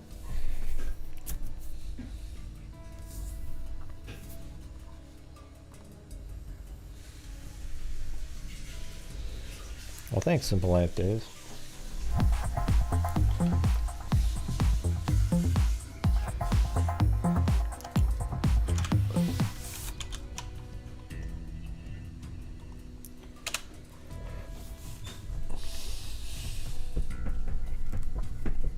Seas, candy, chocolate, fudge, Easter egg.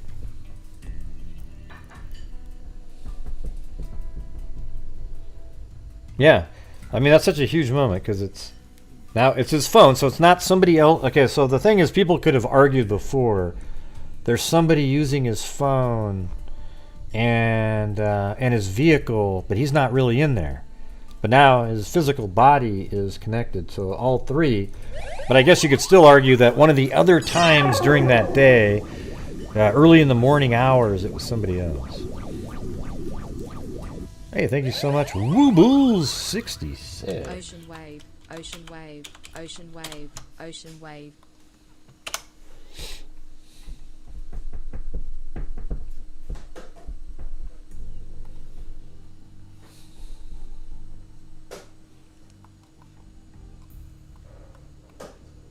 You know, it's weird when you think back about the Idaho 4 case. Just think how, I mean, we got so used to it and talking about it that you kind of forget, like, this is crazy what happened there.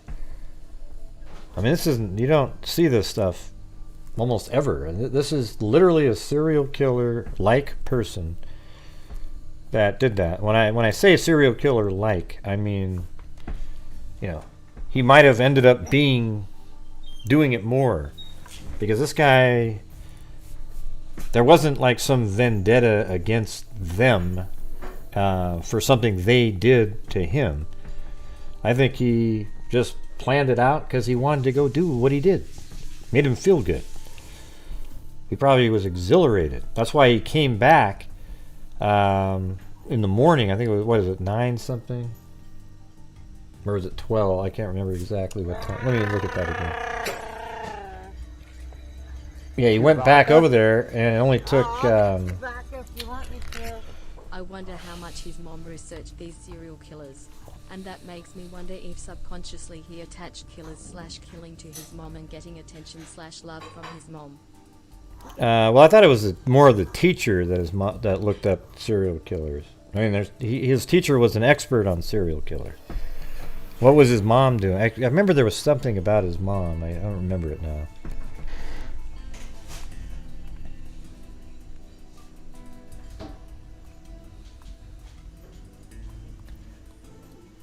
Yeah, I made a whole video on that time. Let me go find that in the document here.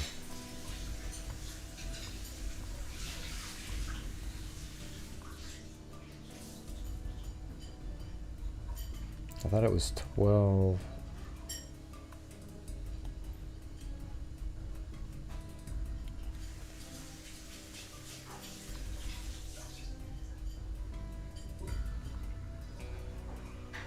He drove over there to check on his handiwork and and try to see if there was already commotion.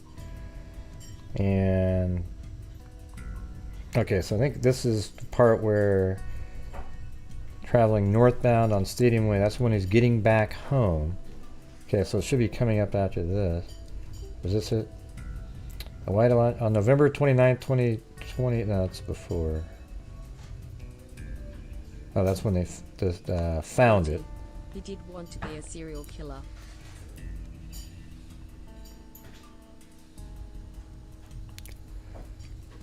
What was that? Oh, yeah. I was looking for what Not Your Average Chick was going to say. Yeah, I thought it was too, like 9. That's what my first thing that popped out of my head was. It's usually the right answer.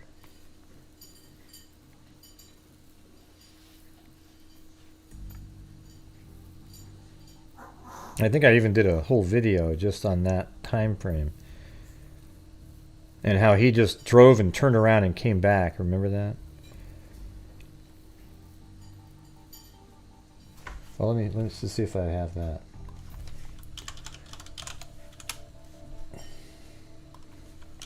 Yeah, we just said that.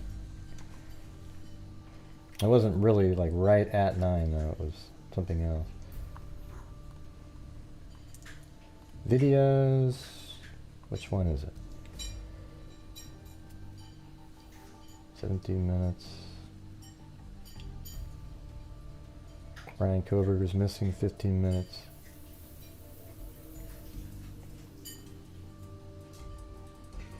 Where was he for 6 hours?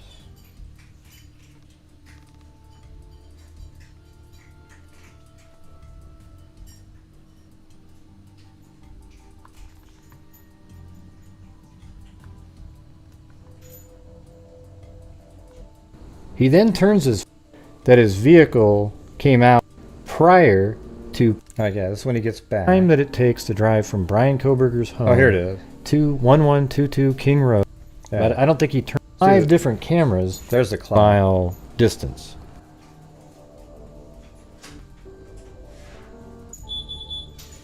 This is when he goes home here. This is when he finally gets home at around, what, 5:27 or something. This is before I figured out how to do this better, using having the car follow a spline. This is like when it was shitty. When he gets back into Pullman, Washington, he's spotted on camera at 5:25, and it's seen on 5 different cameras. Hey, thanks, Dan. On the way north on Stadium Way. As you can see right there, the arrows are pointing at different places where his car was spotted on camera. And his residence is up north right there. So he lives up there. There he is right there. So he's heading home on that camera. Then he makes it home. And for, I think it's 3.5 hours, he is likely cleaning up at his home. Maybe even cleaning out his vehicle a little bit at this point. Oh, I remember that. Yeah, Not Your Average Chick. I forgot about that.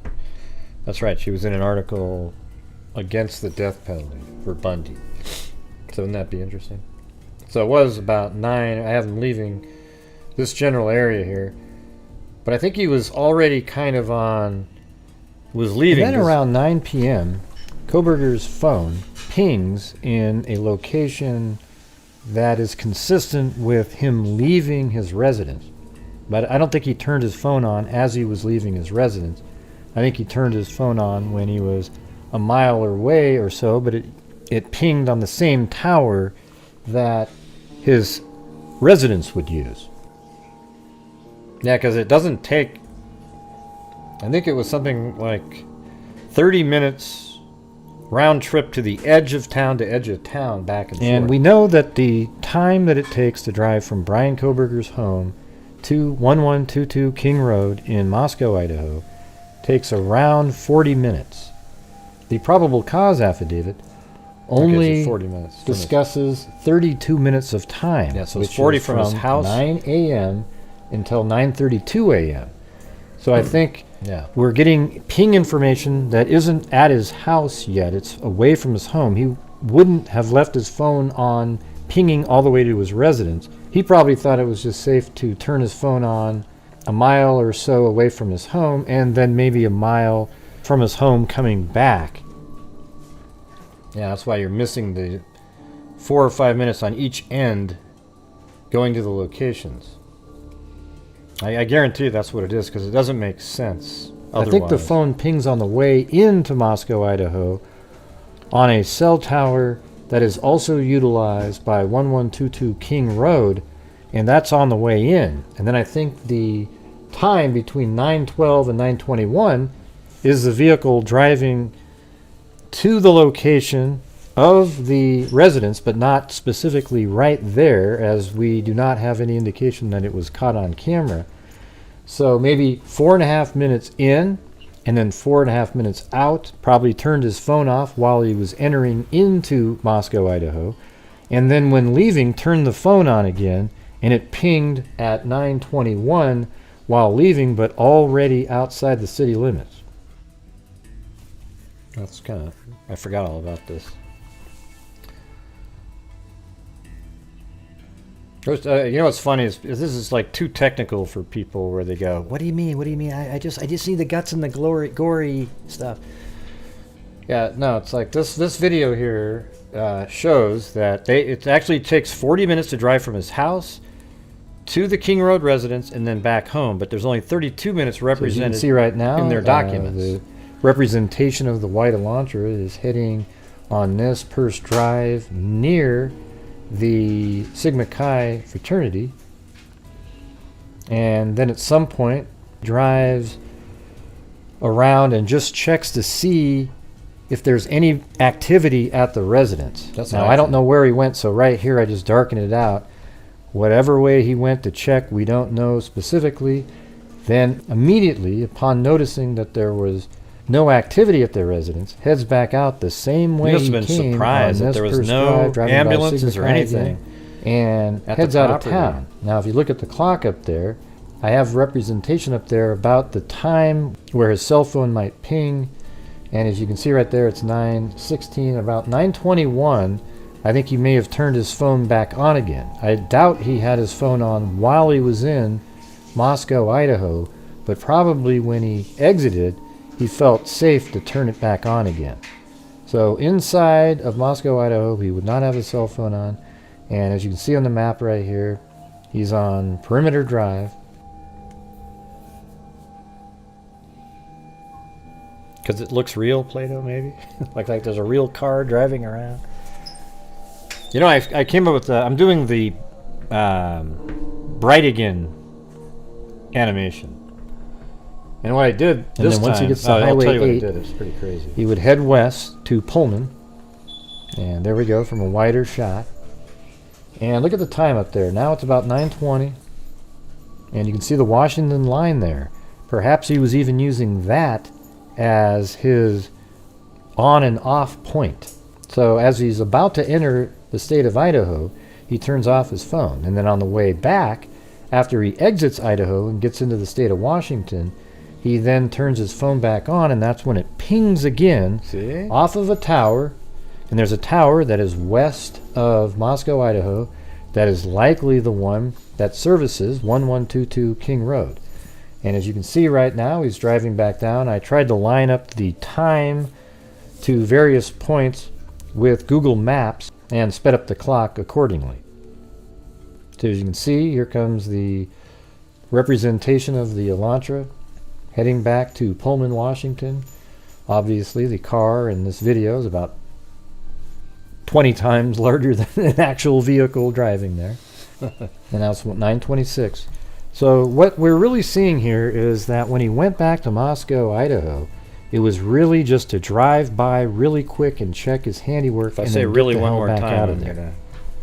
He did not spend the 9 minutes from 9:12 to 9:21 hanging around looking for a sheath. Now maybe he did go there to look for the sheath, but saw that there was too much activity, people just milling around outside, and didn't want to risk looking for it, so just merely turned around and left. But I have a suspicion that he went there to check out his handiwork. He was just really pumped to see the activity and realizing that what he has done is now going to make it out into the media.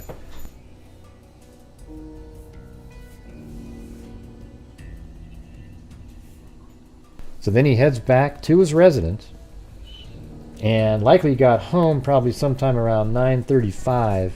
We don't know what Bryan Kohberger was doing from 9:35 to around 11:50, but we know according to Google Maps that Bryan Kohberger would have had to leave Pullman, Washington around 11:53 to get to Lewiston, Idaho and Clarkston, Washington around the time that he did. So Bryan Kohberger leaves Pullman, Washington, heads by Johnson, Washington. I forgot how good this thing was. Passes Colton, Washington. Then goes down to Uniontown. Then he's on 195. And then goes into Idaho on Highway 95 and heads into Lewiston, Idaho. Once he's in Lewiston, Idaho, he heads west to Clarkston, Washington.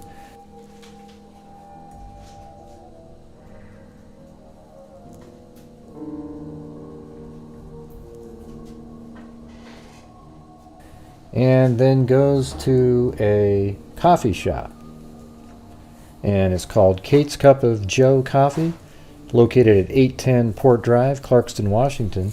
Surveillance footage from the U.S. Chef Store located at 820 Port Drive, Clarkston, Washington, and adjacent to Kate's Cup of Joe showed a white Elantra consistent with suspect vehicle 1. So what's interesting about that is this is the first time that they were able to place a white Elantra and Bryan Kohberger's cell phone in precisely the same location. Then, after that, an even bigger significant moment was when Bryan Kohberger's vehicle pulled up to the Albertsons. His cell phone utilized cellular data in the area of Albertsons grocery store at 400 Bridge Street in Clarkston, Washington.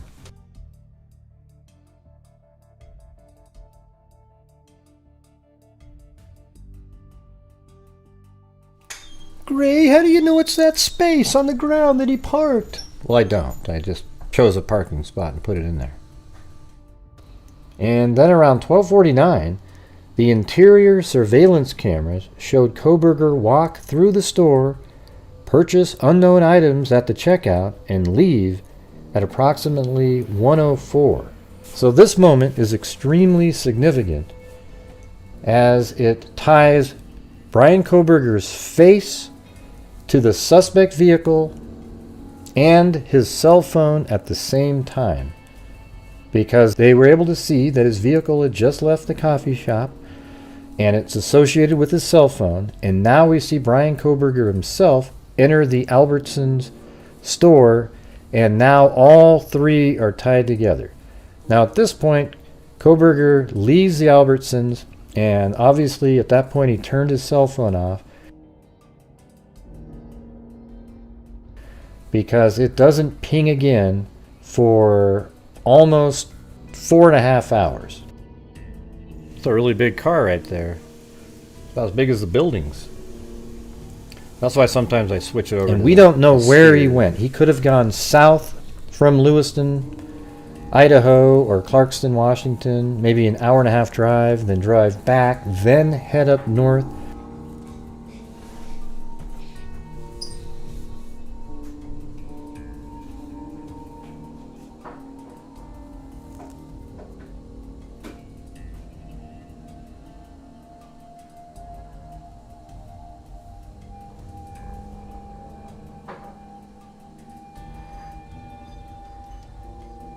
But what we do know is that around 5:32 and 5:36, his phone pinged near Johnson, Washington. Now, if you look at the cell towers, one of the sides of the cell tower, that's a cell tower that is 120, 120, and 120 degrees. There's one that points directly to the highway, so it's likely he was driving on that. Now, in this case, I have him driving up Highway 95, which is on the opposite side, but as you can see, at a location just prior to that, he could have gone left onto Highway 195, and that would take you near Johnson, Washington. I have him going up this way because I think it's possible that there are items that he placed up there during his exit from Moscow, Idaho after the murders that he's going to collect and move to a new location. There's no way of actually knowing that, but again, there's 4 hours of missing time here. Now, as you can see right here, on the clock, I'm representing how much time. We have no idea where Bryan Kohberger was. Law enforcement might. They might have him on camera somewhere else. They just haven't released that information at this point. So you can see the clock's ticking away. And right around 5:32, so we got another couple hours to go here. It's weird out where he was during that long period of time. Because he only turned it on. There must have been a reason that he turned it on, just for maybe get directions. And as you can see, that's a representation of the cell tower, and the wedge on the left is the portion of the cell tower that points right towards Highway 195. And when it gets to 5:32, you'll see it ping. So right now, Bryan Kohberger's phone is likely driving on Highway 195, and it pinged 5:32 and 5:36, and it pinged multiple times in between there. It just says indicated that between 5:32 and 5:36, the phone pinged. And then he turns his phone off, and his phone pings again around 8:30 in the evening back on the network. They were not specific in letting us know exactly where the phone pinged at 8:30 on the network.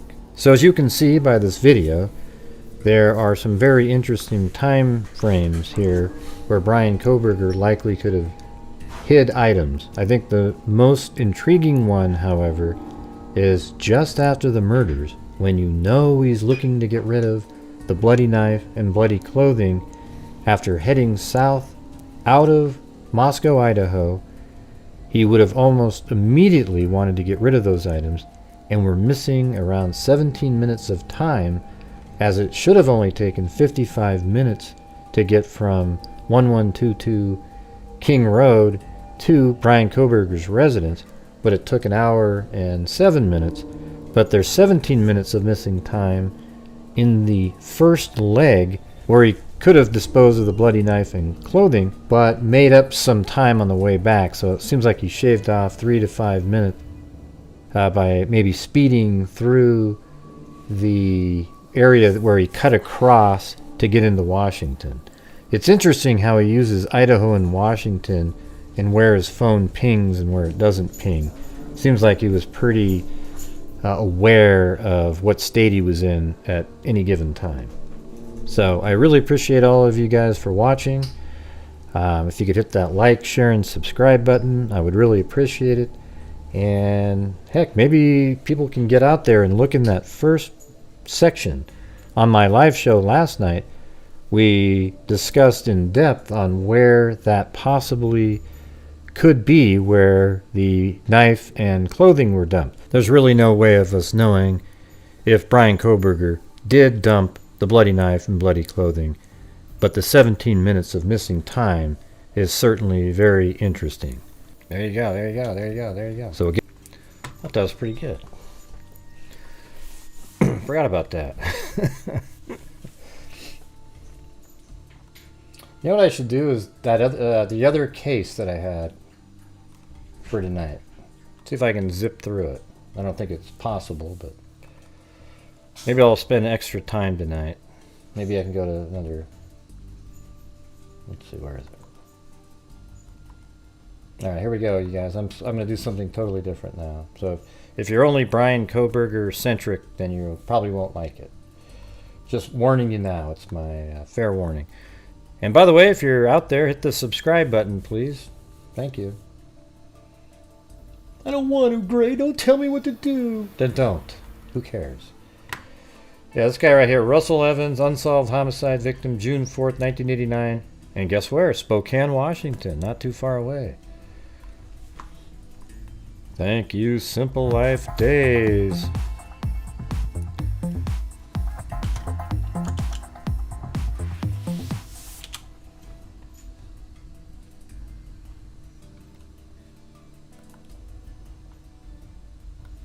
Alright, here we go, here we go. That kid, how old did that kid look? He looked like he was about 17 or 18, right? He was only 13. That one. I mean, that's what I thought when I was like 13. What are you talking about? That doesn't look like a 13-year-old, right? I mean, it looks more like 15, 16, 17, 18. Or maybe the suit or whatever, you know. Hey, thank you, Cindy Leon. How's it going?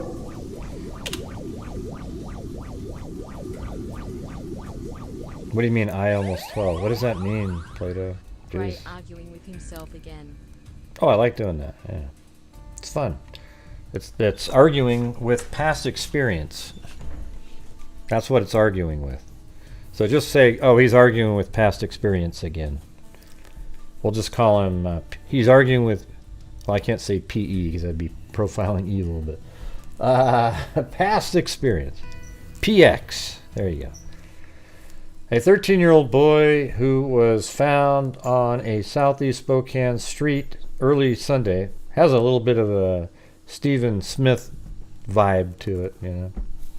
Apparently struck down by a hit-and-run driver, police said. Russell S. Evans of South 825 Thor was found at about 1 a.m.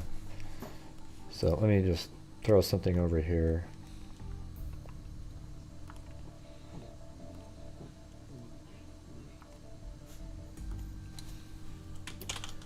Russell Evans, 1989. All right, let me go to South 825 Thor, and this would be Spokane.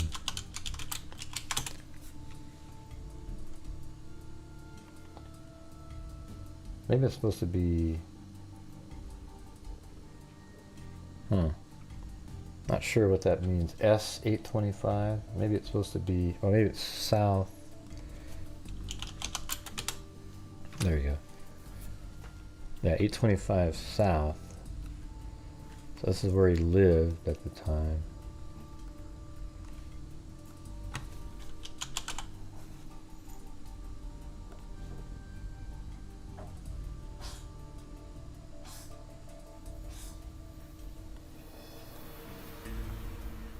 That's that house right there.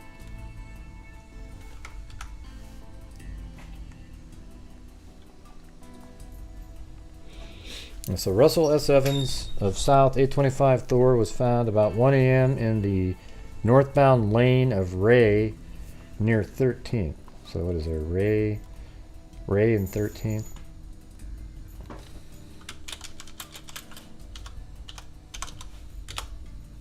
Yeah, that's not it.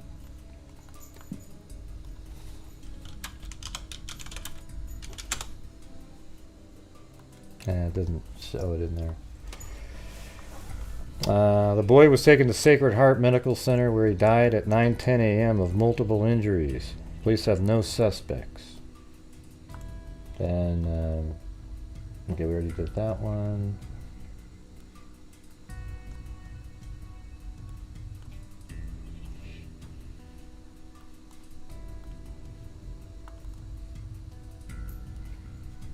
Okay, then right here it says, students grieve after classmate killed in crash. Students and teachers dealt with their grief and police searched for clues Monday following an apparent hit-and-run accident over the weekend that left a popular 13-year-old middle school student dead. Some of the kids just called their parents and asked if they could come home because they were so upset. About 1 a.m. Sunday, a motorist found Russell S. Evans lying injured in the northbound lane of Ray near 13th. He died about 8 hours later. So is there a Ray Avenue or something? Let me see.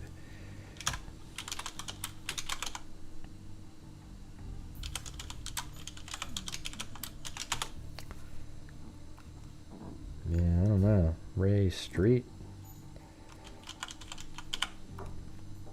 Okay, there's Ray Street. And that goes this way. Okay, that's Ray. Alright, now I can find it. Ray and, what did they say, 13th? 9th? 15th, 14th. 13th would be right there. 12. Well, we'll just say right around in this area.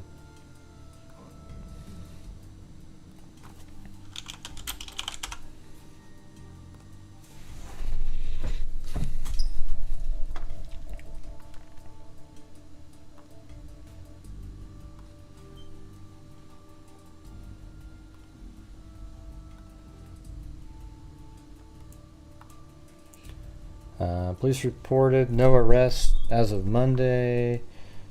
Let me see what happens if I go. The father of the victim in the Sunday accident said his son telephoned him about midnight Saturday. The boy who lived at South 825 Thor was at a friend's house only a few blocks away, the father said.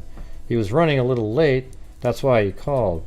Evans said he went to bed without waiting up because his son had a key to the house. He was always on, it is weird. He looks older, but he's only 13 years old. He was always on time, Evans said. I never had a problem with him. He wasn't a problem kid. About 1:30 a.m. Sunday, Evans said he got a telephone call informing him that his son had been in an accident. His son had left his wallet at home, so it was difficult to identify him, Evans said. Evans said he wanted to talk to police again before discussing how his son died. Basically, it's a hit and run, and we feel, Evans said. Let's just call it a hit and run now, and everything will come out later. At the hospital, they checked his blood, so there was no drugs or alcohol. News of the accident shocked the students, Cake said. They took it very hard, the vice principal said. Our staff did too. The school, which had 2 counselors, called in two additional counselors to help students deal with their grief. Russel Evans, who had 2 sisters, played basketball for the Libby team. He was just a normal kid. I think there's might be more to it though coming up. We'll see though. It's hard to say. Parents say death was no accident. Okay, now we're on to something else. Last year, death of Spokane teenager Russel Evans may remain a mystery forever to everyone except his parents, who think they have the answer. They are convinced their 13-year-old son, who yearned to be a college basketball star, died as the result of youth violence on the city's South Hill. John and Sue Evans said they believe their son was fatally assaulted just hours after a confrontation involving several youths near the Lincoln Heights shopping center. Believing the investigation has been mishandled, they hired Dr. William Eckert, one of the nation's leading death investigators. The Kansas pathologist recently concluded that marks on Russel Evans' body were consistent with a hit-and-run accident, but said other injuries strongly suggest the Libby Middle School student was assaulted. His findings fueled the parents' criticism of the police investigation. They cite these specifics. Officers didn't follow the common procedure of photographing the scene or chalk marking the spot in the roadway where the victim was found. No photographs or anything? That's ridiculous. Blood spots on the pavement, which may have belonged to someone other than the victim, were washed away, and police didn't take any samples. Hell in a Bucket Babe just gifted a membership. That was cool. To somebody named Jennifer Epic. Passerby Sandy Ferris, who was first on the accident scene, said Russell spoke to her, but officers at the scene made no attempt to ask the boy what happened. Although police say the youth was struck by a truck in the downhill northbound lane of Ray, the physical evidence doesn't seem to square with the direction he was walking. His parents are puzzled why, if their son was walking downhill towards home, struck from behind, his shoes were found 86 feet downhill from him. Yeah, I mean, don't your shoes normally stay where you're at, and then your body, like you get sort of jolted out of your shoes? Police, that was even an issue in the Stephen Smith case about the shoes, how his were still on, though. Police say the vehicle may have been a pickup with oversized tires. The Evanses say their son, who was 6'3" and weighed 180 pounds, may have been, wow, at 13 years old, he's a 6'3", 180. He may have been in the NBA. That guy, or college basketball, that's huge. They also say finger-sized bruises on his biceps seem to suggest he was restrained at some point. The victim's socks were lost. John Evans says those socks probably were bloody and would prove his son was in a fight when he lost his shoes. I don't know what happened to them, Detective Nick Stanley said when asked about the socks. Well, that's kind of weird. He said he believed they may have been thrown away in the hospital's emergency room. Police didn't interview Sade Madison, the last known person to see Russel Evans before he was injured. Madison, however, when interviewed by a reporter, had little new to add to the circumstances surrounding his friend's death.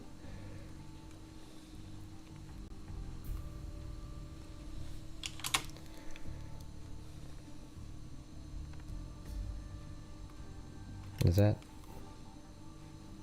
Wow, that's a massive story on that. When asked about police procedures, the scene detective Stanley said he would have done a few things differently, including marking or photographing the spot. The detective, I'm just going to skip around. The detective says citizens often interrupt circumstances and violent deaths interpret circumstances and violent deaths differently. There's no question that he died as a result of unlawful means, so what good is a coroner inquest? Well, to figure out exactly what happened, maybe?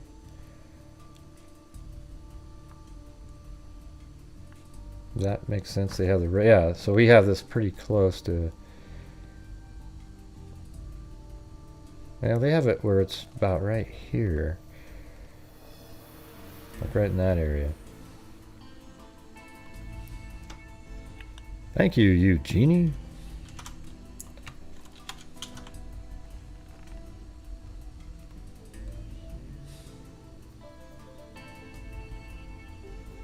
Let's see. The dispute, shoving, and verbal exchanges occurred after one of the... Now let's go through this part here. I don't have a suspect, so who are they going to prosecute? The detective asked. All of these people are giving their feelings, Stanley said. As an investigator, I don't investigate feelings. I investigate facts. Stanley says he believes the youth walking home shortly after midnight on June 4th was a victim of a hit-and-run driver. I would really like to know as much as anyone else what really happened that night, Stanley said. Russell and his companions had an encounter with two other youths at Thornton Murphy Park near 28th and Ray about 3 hours before his death.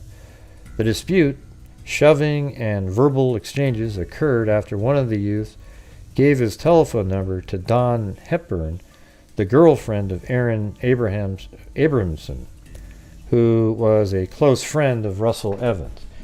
Abramson, I think is what it is.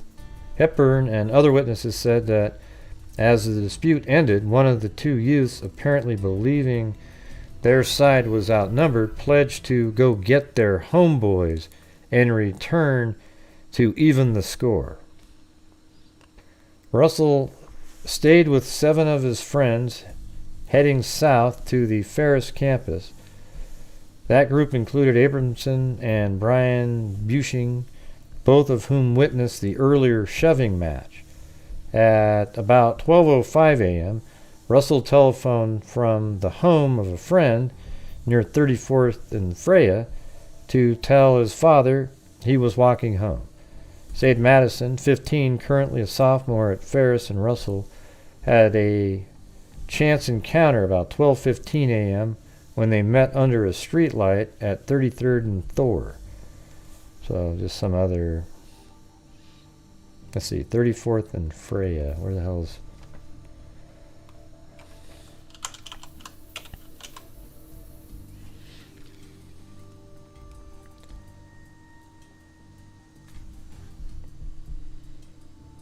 That's Freya. 32nd. Freya. So right here.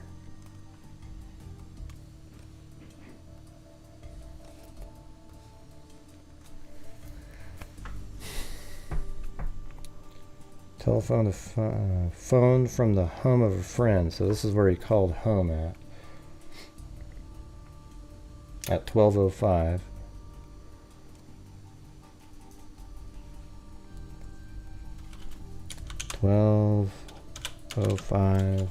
Called home from right there. And the next one was Ferris and Russell had a chance encounter about 12:15 when they met under a streetlight at 33rd and Thor. I think Thor is probably one. There it is right there. 33rd and Thor. So right here. And that was at 12:15. Chance encounter with friend.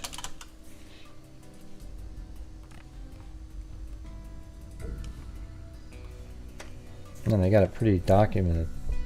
Madison recalled that his friend indicated he was walking to his home near 8th and Thor. He was all psyched up from the earlier dispute, but didn't seem to be in fear of retaliation.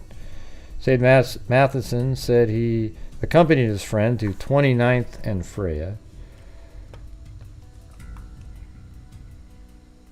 So to here.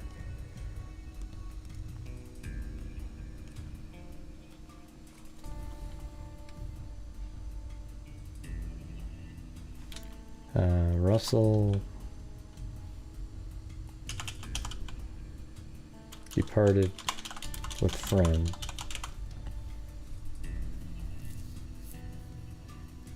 Okay, so that's, don't know what time that was. At 1:05 a.m., Russell was found critically injured lying next to the medium on Thor Freya Hill. So from here to there, in that walk from here to there, something happened to him. The 8th grader died 8 hours later in Sacred Heart Medical Center. Sandy Ferris, 37, who lives in the Spokane Valley, was riding in a companion car when they spotted the victim. As another passerby went to call 911, Ferris said he ran to the youth and cradled his head. He kept calling Bryan. He kept calling, "Bryan, help me," Ferris recalled. Ferris said she asked Russell his name and his school and got answers. I asked him what happened, and he just looked at me and didn't say anything. Ferris said she saw Russell's shoes down the hill and also saw one of his socks lying in the road. That's a little weird to lose a sock. Near small pools of blood. Later, she said she spotted another youth in white shorts watching from a nearby grassy knoll. Oh man, got the Lee Harvey Oswald gun here. I started to tell the officer I saw someone running up the hill, but by then the officer was gone and didn't hear what I had to say. The youth who ran from the hillside also was spotted by paramedics who provided police with a description. Stanley said investigators were never able to identify the youth. He expressed frustration that in this case, like others, citizens with information don't come forward and offer police information.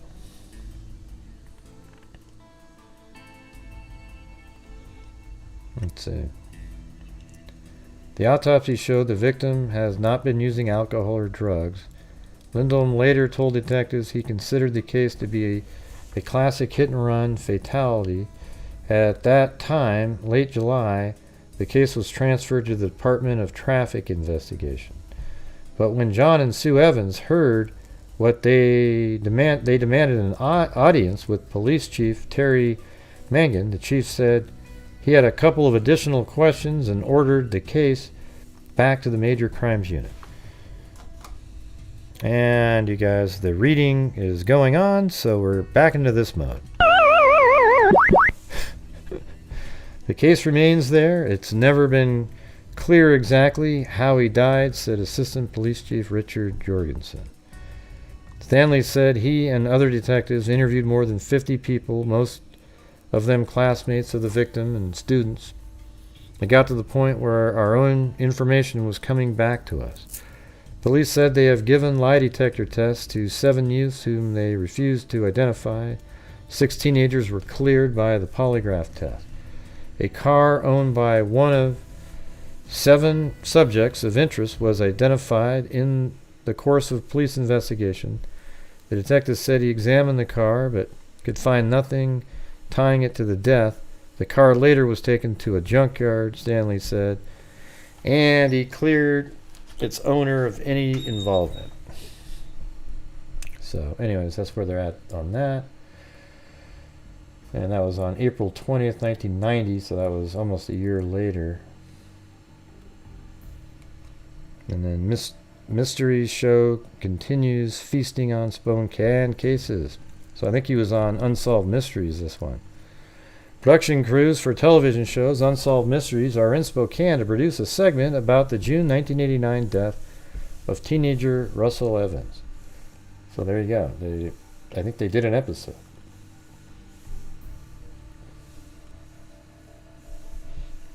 Parents sue for access to files on son's death. Hey, thank you so much. Jiggy England. I don't think I've seen you for a while. Are you in England?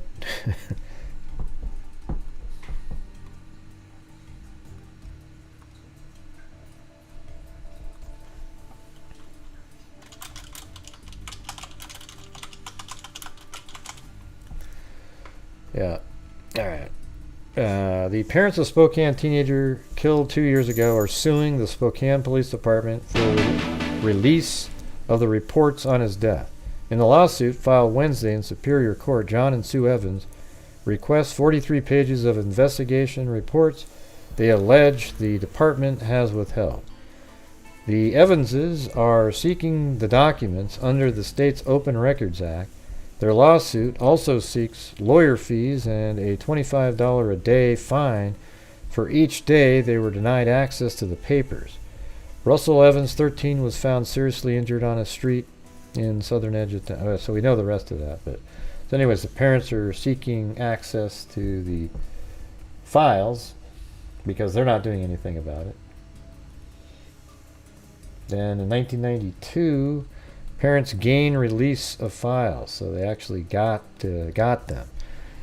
The city attorney's office released the unedited files last week to John and Sue Evans, who sued for the reports. The parents hope the reports will show how the police department investigated their 13-year-old son's death. So there you go. And 10 days after that, city must pay attorney costs in couple's suit. So they have to pay for the costs of the parents having to sue to get these papers.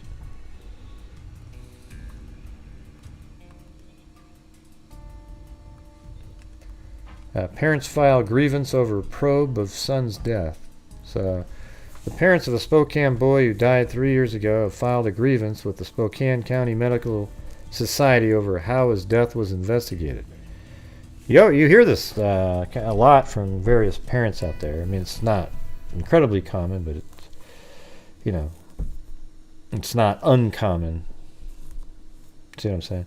John and Sue Evans filed the complaint against forensic pathologist Dr. George Lindholm, who performed the autopsy on 13-year-old Russel Evans after he died June 4th, 1989. The Spokane pathologist and the Spokane Police Department. No, you cannot, Zozo. The Spokane pathologist and the Spokane Police Department concluded the boy was the victim of a hit-and-run accident as he walked to his South Hill home shortly after midnight. We have evidence saying other, John Evans said last week. The Evanses believe the boy was attacked by youths on the Thorray Hill after a dispute near Lincoln Heights. Let me see what hill they're talking about. So let's take a look at what it looks like here. So you're up here, and this must go downhill. Yeah, so it must go downhill there.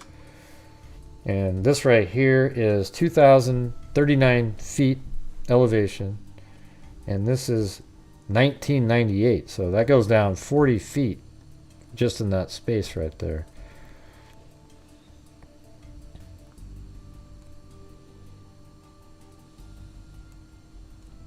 Yeah, so somewhere around here.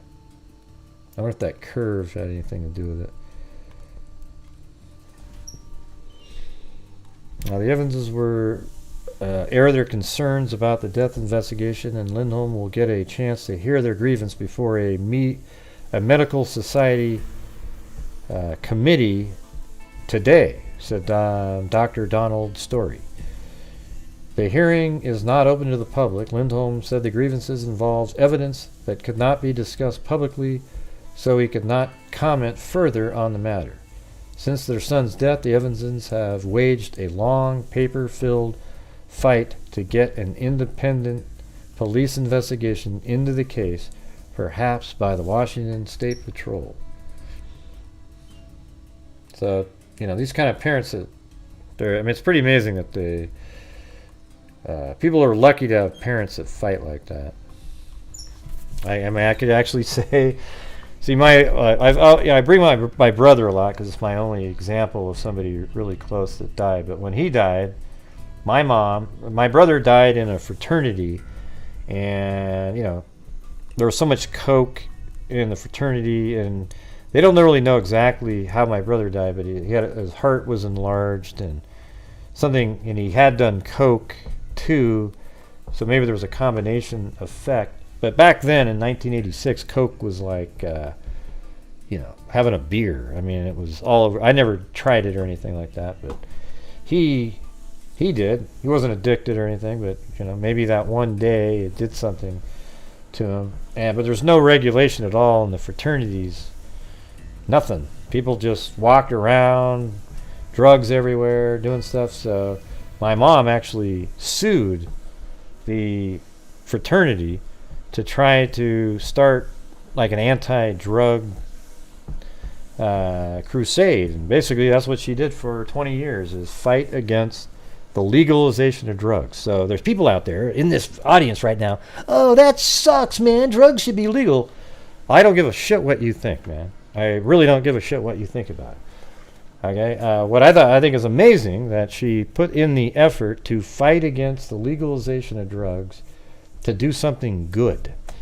Okay, so there's people out there that go, oh God, Gray, I don't like you now. Drugs should be legal. I want to do drugs. Well, I don't give two shits what you want to do. All right, and so I'm always proud of her for doing that. She actually went to Washington D.C., spoke to the State Department. She was a badass doing it. So I always thought that was cool. By the way, nobody seems to be here anymore, so I'm going to just call it a night.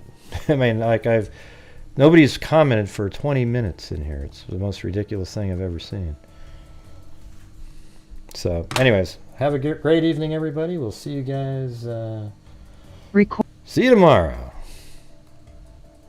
Jesus. I mean, when somebody's commenting, you know, comment back. You know, that sort of makes it more fun to be in here. It's almost like it was just this absolutely nothing. It's ridiculous. Unbelievable. I've never seen anything like it. It's like you're all just sort of twiddling your thumbs somewhere in a back room. Let me just do the last one here. I mean, it's amazing.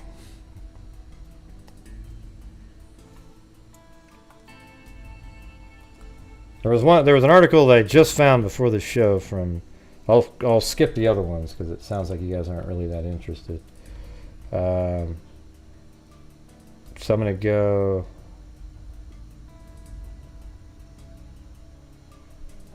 Well, let me look at this one too. Don't want to not finish it, but it's bizarre, you guys. I mean, like I'm sitting there telling you a story, and there wasn't one comment in the comment like, "Oh wow," or "Oh, that's good for her, your mom," and all that stuff. It's just as if it was not. Nobody was speaking whatsoever. Anyways, new witnesses have come forward who say 13-year-old, this is 1996, Russel Evans was murdered 7 years ago in Spokane. It's pretty, it's not really that common over there, actually.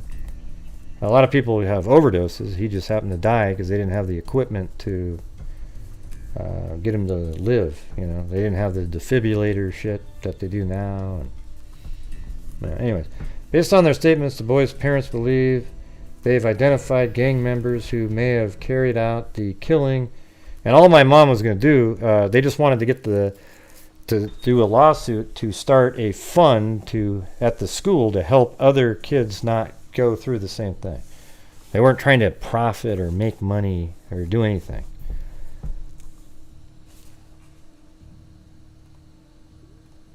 So let's see. They also have identified a possible vehicle used in the killing. The Evans family is posting a $5,000 reward, posters throughout the city hoping to solve the case. Police maintain the teenagers was a hit-and-run victim but haven't ruled out other possibilities. The newly identified witness says Evans was run over with a car after being clubbed by a youth gang apparently seeking revenge, Brewer told reporters Thursday. Standing near their son's grave in Holy Cross Cemetery, the boys' parents and Brewer played a tape recording from another witness interviewed a few months ago. I ended up killing that boy last night, the witness says, quoting one of the suspected killers. Brewer didn't divulge the identity of the whereabouts of the witness or others who she located. Brewer said she is willing to share the newly developed information with police investigators, but hasn't heard from them after this week's media coverage of the case. I only hope they are not being constrained by financial, personal, or other limitations, the private investigator said. John Evans said he's angry and puzzled by lack of response he's seen from the criminal justice system. What's this down here? Let me read this part here.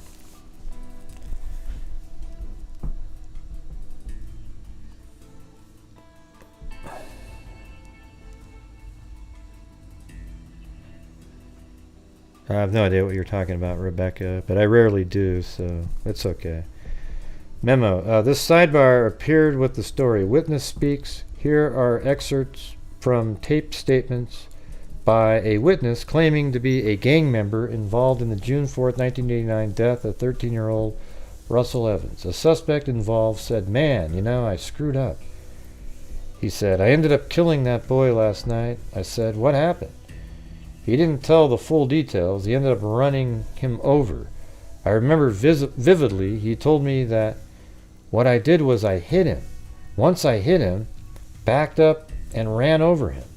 He said he tried to put on like he didn't mean to do it. Later, the group discussed an alibi. If we see the police, to go on ahead and cover for him and say that he was with us.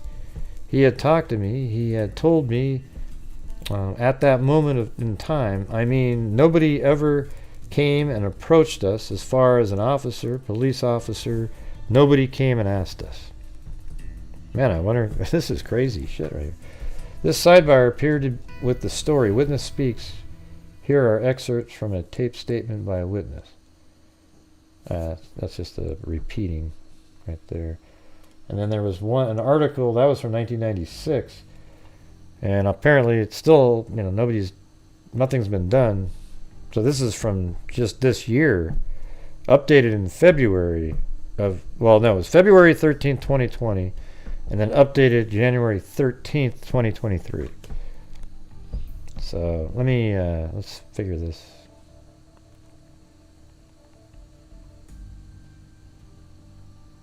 I don't know if that's going to play.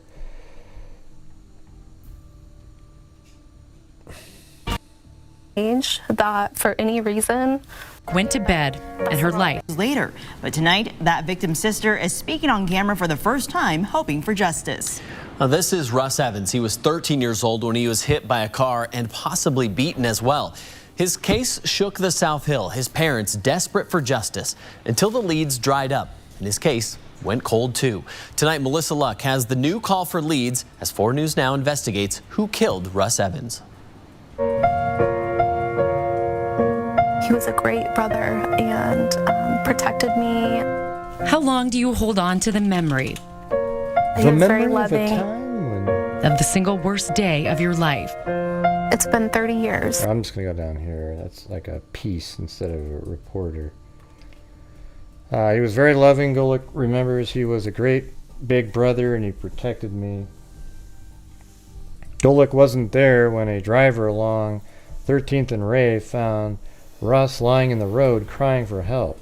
She was just 5 years old at the time, but she does remember the next morning. My mom had me come sit on her lap and she told me very slowly, which I thought was helpful instead of dropping it in on me. I remember crying in the funeral that followed. The funeral was actually on my mother's birthday. She visits them both now in the plot they share at Holy Cross Cemetery. Golik's mom died a few years back and wanted to be buried with her son. On their grave marker, the date of his death and her birthday are heartbreakingly close together. Much of what Golik knows of that time comes from a journal she found after her mom passed away. She had kept the journal for her daughter during the worst time of their lives. I got a call from your school. You needed me, so I came and got you. You cried and cried, Golik read from the journal, tears streaming down her face. You talked about how sad you were that Russ was gone. You wanted to know if he was looking both ways when he crossed the street. You said many times it wasn't fair that Russell died. It wasn't fair a 13-year-old child was gone, hit by a car, left to die on the road. Russ Evans was a student at Libby Middle School. Tall for his age, he was a promising basketball player. His death and at her young age left an indelible mark on the little sister she left behind. It instilled a fear in me at a very young age that for any reason someone could kill you. You wouldn't know why, you wouldn't know who did it. Let's see. You wouldn't know why, you wouldn't know who did it. What happened to Russ Evans? His death changed a family and sent into motion a mystery still unsolved all these years later. So what do we know about what happened to Russ Evans that June night in 1989? Well, the reports show that night was unusually warm. School was going to let out in the next couple of weeks. Evans and a friend were at a park in Lincoln Heights. Witnesses say they got into some kind of altercation with some older boys, possibly over a girl. The group went their separate ways. It was about 3 hours later when Evans was found about a mile down the hill, badly injured and crying out for help. Evans was still alive when a passing driver found him. He was rushed to Sacred Heart. His back broken, his internal organs badly damaged. Evans died at the hospital. He left behind a chaotic crime scene. There were pieces of evidence that did not get collected, Golik said. There were 3 pools of blood. No samples were taken. It was cleaned up the next day. I think there was a lot of confusion. In the police report obtained by 4 News Now, One officer wrote, there was a possibility that the incident was not an accidental hit-and-run type incident. There was other evidence to indicate this may have been an assault or even intentional homicide. Police reports show several people came forward claiming to know who ran over Evans that night. One girl told police months later that on one of those teens said he floored the vehicle and headed directly towards Evans. The names of 3 young men came up repeatedly in the days after Evans' death. So, I mean, it could be sort of like a hit and run, but the people that hit him did it intentionally, so it's not a hit and run, it's a homicide. One girl told police months later that, the names of 3 young men came up repeatedly in the days after Evans' death. All 3 were given polygraph tests, which concluded they were telling the truth. The girl who said she heard one of them admit it, her polygraph showed she was being truthful, too. Polygraph back then was the gold standard for some agencies. It has since been determined to be unreliable in criminal cases. The case was sent to a prosecutor who declined to charge anyone in the case. It remains active, with the cause of death listed as homicide. There is no statute of limitation for prosecution. So if it's a hit and run, I don't know if hit and run, I think hit and run's a homicide just by itself, isn't it? I mean, or maybe it's, I don't know, maybe it's something, another classification. I mean, a homicide just means another human caused the death of another. Despite Spokane police suspending their investigation, Russ and Diane's parents were determined to find out who killed them, or killed him. They hired their own private investigator and turned to the popular TV show Unsolved Mysteries, hoping for leads.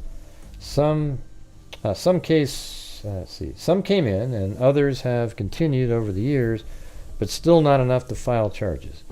Golick says her father, obsessed with the case, drove him to substance abuse and early grave when she lost her mom. She also came to terms with her brother's death, but she determined now to pick up the fight. And by the way, like if I'm commenting, it's not like everybody has to be commenting, but when there's 0 comments, that's like, oh wow. I mean, did everybody fall asleep in the same? I know these get sort of boring when I'm just reading through the articles, but man. Golick says her father's obsession with the case drove him to substance abuse and early grave. When she lost her mom, she also came to her terms with her brother's death, but she determined now to pick up the fight. While her memory of that time is still fresh, she knows it must be for other people too. Because it's been 30 years, maybe some of the people, I was just going to say, I need like a little bit of feedback every once in a while. You know what I mean? So that's why I say that. It's like, wow. You know, I'd rather talk to a brick wall if there's like nobody saying anything. You know what I'm saying? Just something like a comment about the case or something. I mean, I know it's like when I'm doing this, a lot of you go start doing things and you're still listening. So that's cool too, but I don't have any feedback at all, you know.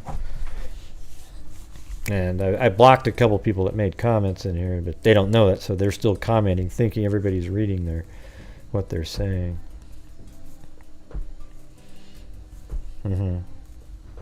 So it's no big deal though.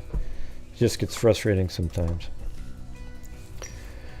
especially when you guys talk about knitting and the movie you just saw throughout the show, and I'm if you guys notice, I'm letting all that stuff go now. I don't even say anything anymore. But then there's nothing. Yeah. Well, there is a lag. It's like 30 minutes. Yeah, I mean, I even had Reese's Peanut Butter Cup polls for you guys, for God's sakes. Come on.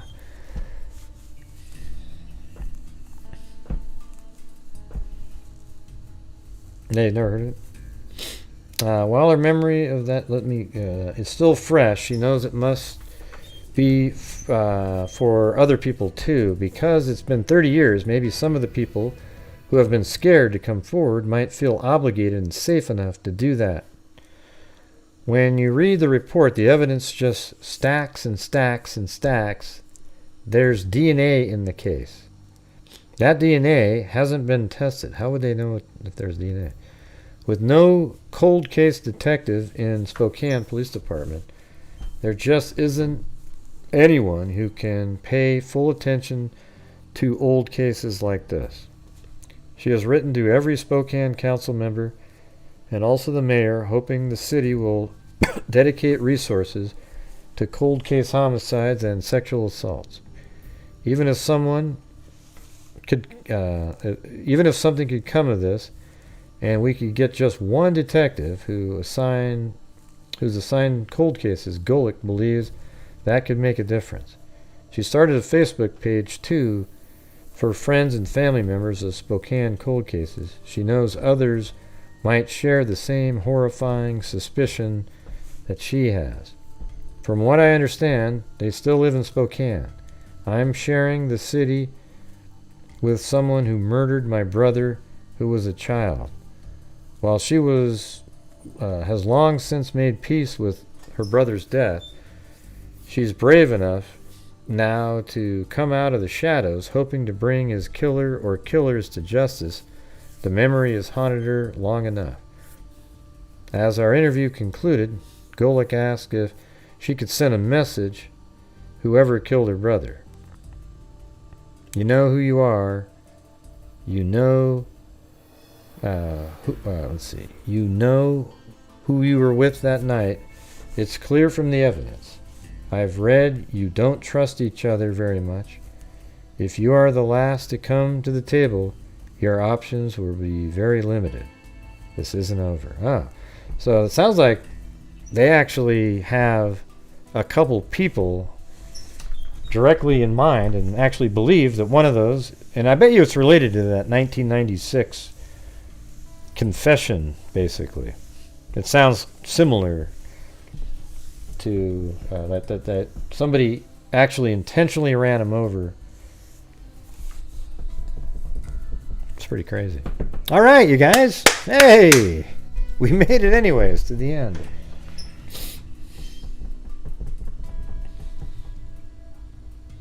But we had 580 people when we were talking about Kohberger, and then it just slowly started dwindling down because it's not Kohberger anymore.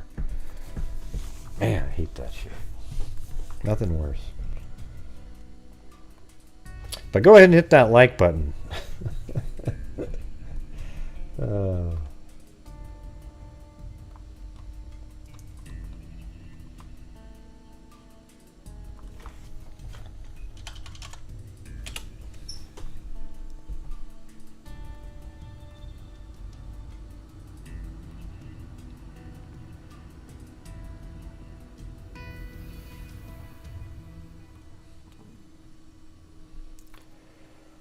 Okay.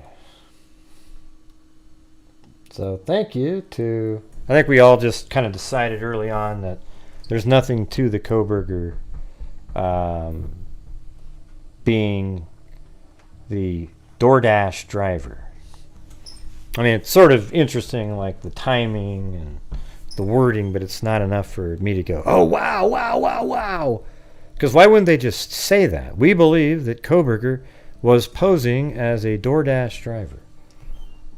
Who said anything about posing, Gray? Maybe he was a Okay, Cheyenne R, American Lady, Allie K, K Me, Annie Later Hair Down D, Caligal 3, Lane Dune, Holly G, Caligal 3, Jennifer Epic, Adniram, The Amazing Mag, Tawny Lee, Ben Hills, Lisa Taylor, Vanessa Dance, Vicky Kennedy, John Dunn, Yee, Pancakes, Don G, Simple Life Days, John Dunn, Donna, Melissa South, Peter John Dunn, Mag again, thank you, Lisa Taylor, Lori Will,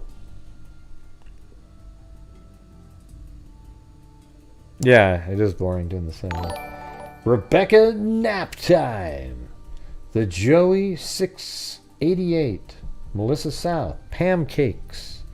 Kubi. Griminator Patty. Ashley Hansen. Melissa South. Woobles 66. Not Your Average Chick. Lisa Valenzuela. Dan Hodemaker.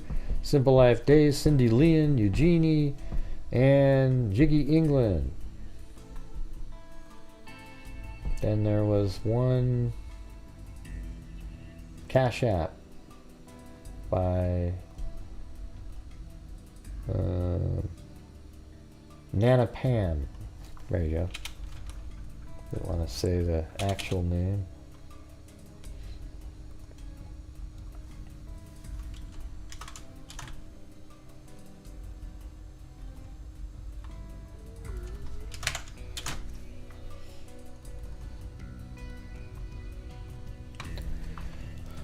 Nobody bought any notebooks tonight, man.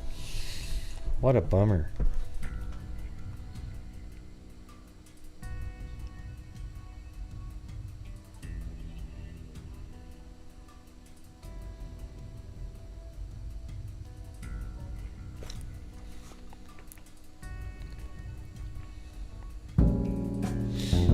Yeah, I could literally eat Reese's peanut butter cups for any... oh, you're back. Wow, we were all waiting for you, Renee. Yeah, I could eat Reese's peanut butter cups if it was like the only food on earth.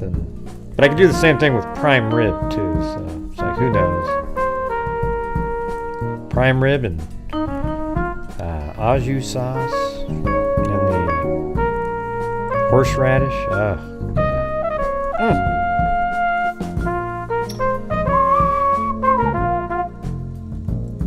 Alright, here goes for a notebook, everybody.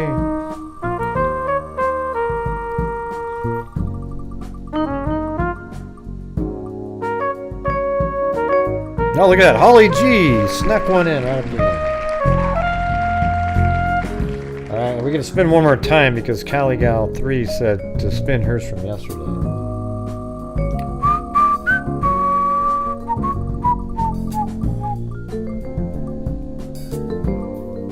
And it's John Dunn, the legend.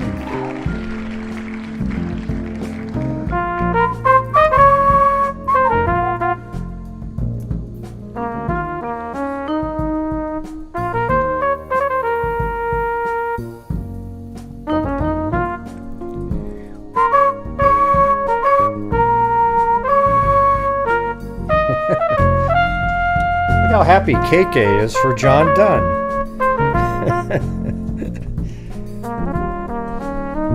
KK's always so happy, except when I talk to her.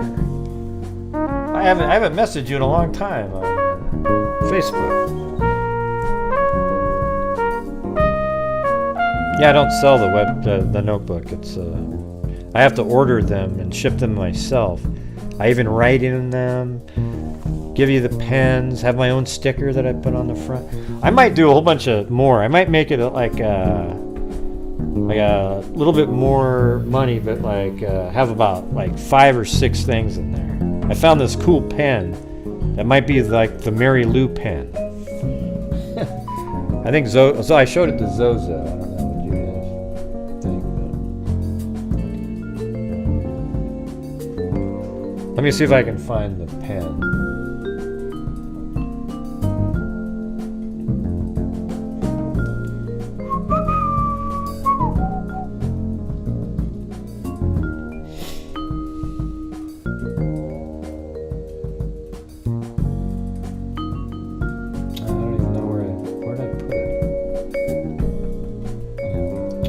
I hate when you put something somewhere because you're like, oh, I know, I'll remember where this is, but you don't remember where you put it.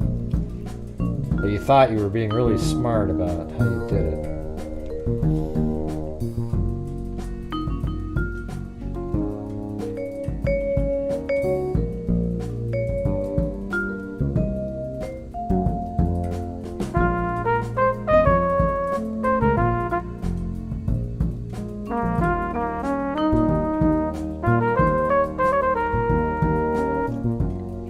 Oh, maybe it's in here. Yeah, okay, hold on. Yeah, maybe something like this one. Hold on. All right, here we go. Here we go. Oh, that's not it. What the hell is that? This one. Like a pen like this one. See this? Put the logo in there, but that'd be like Mary Lou. See? You think that'd be pretty good? Come on, look at that thing. I think it'd be awesome, man. Oh yeah.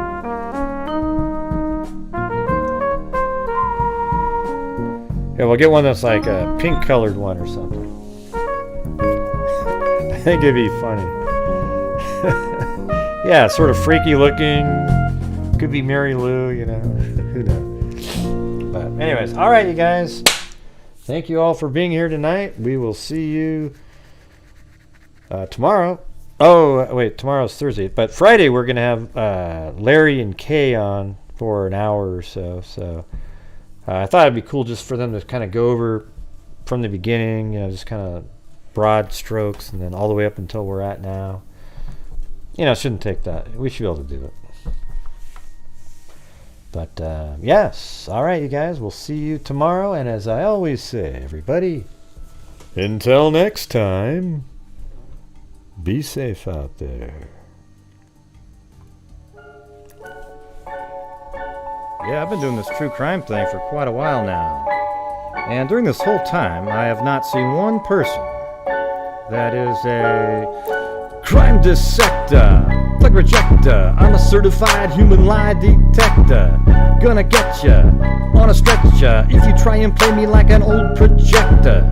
Crime sector is my nectar. Professor Greg is gonna give another lecture. Crime collector, free connector, and I'm always gonna be a perpetrator. Full of flicker, interceptor, and I'm here with a spectre with a vector. On his vector with no respect, y'all. Just remember, I have a temple fucking check ya. I have no agenda, other than that. Better send it to you straight without the blender. And in the end, I'm gonna send ya on a mission to reveal the true offender. Yeah, so I'll just get right back to work. All right, everybody? Talk to you. Good night, everybody. Hey, Grant, I like the pen. It looks just like me. What do you mean it looks... How do you know what you look like? Have you ever seen yourself? Well, not really, but, you know, I'm sure it looks just like me.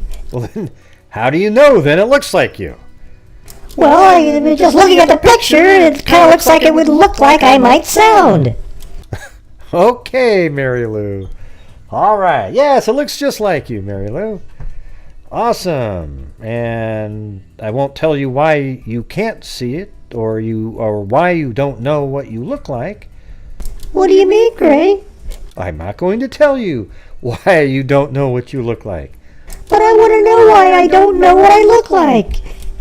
But I don't want you to know why you don't know what you look like. But I want to know why you don't want me to know why I don't look like that.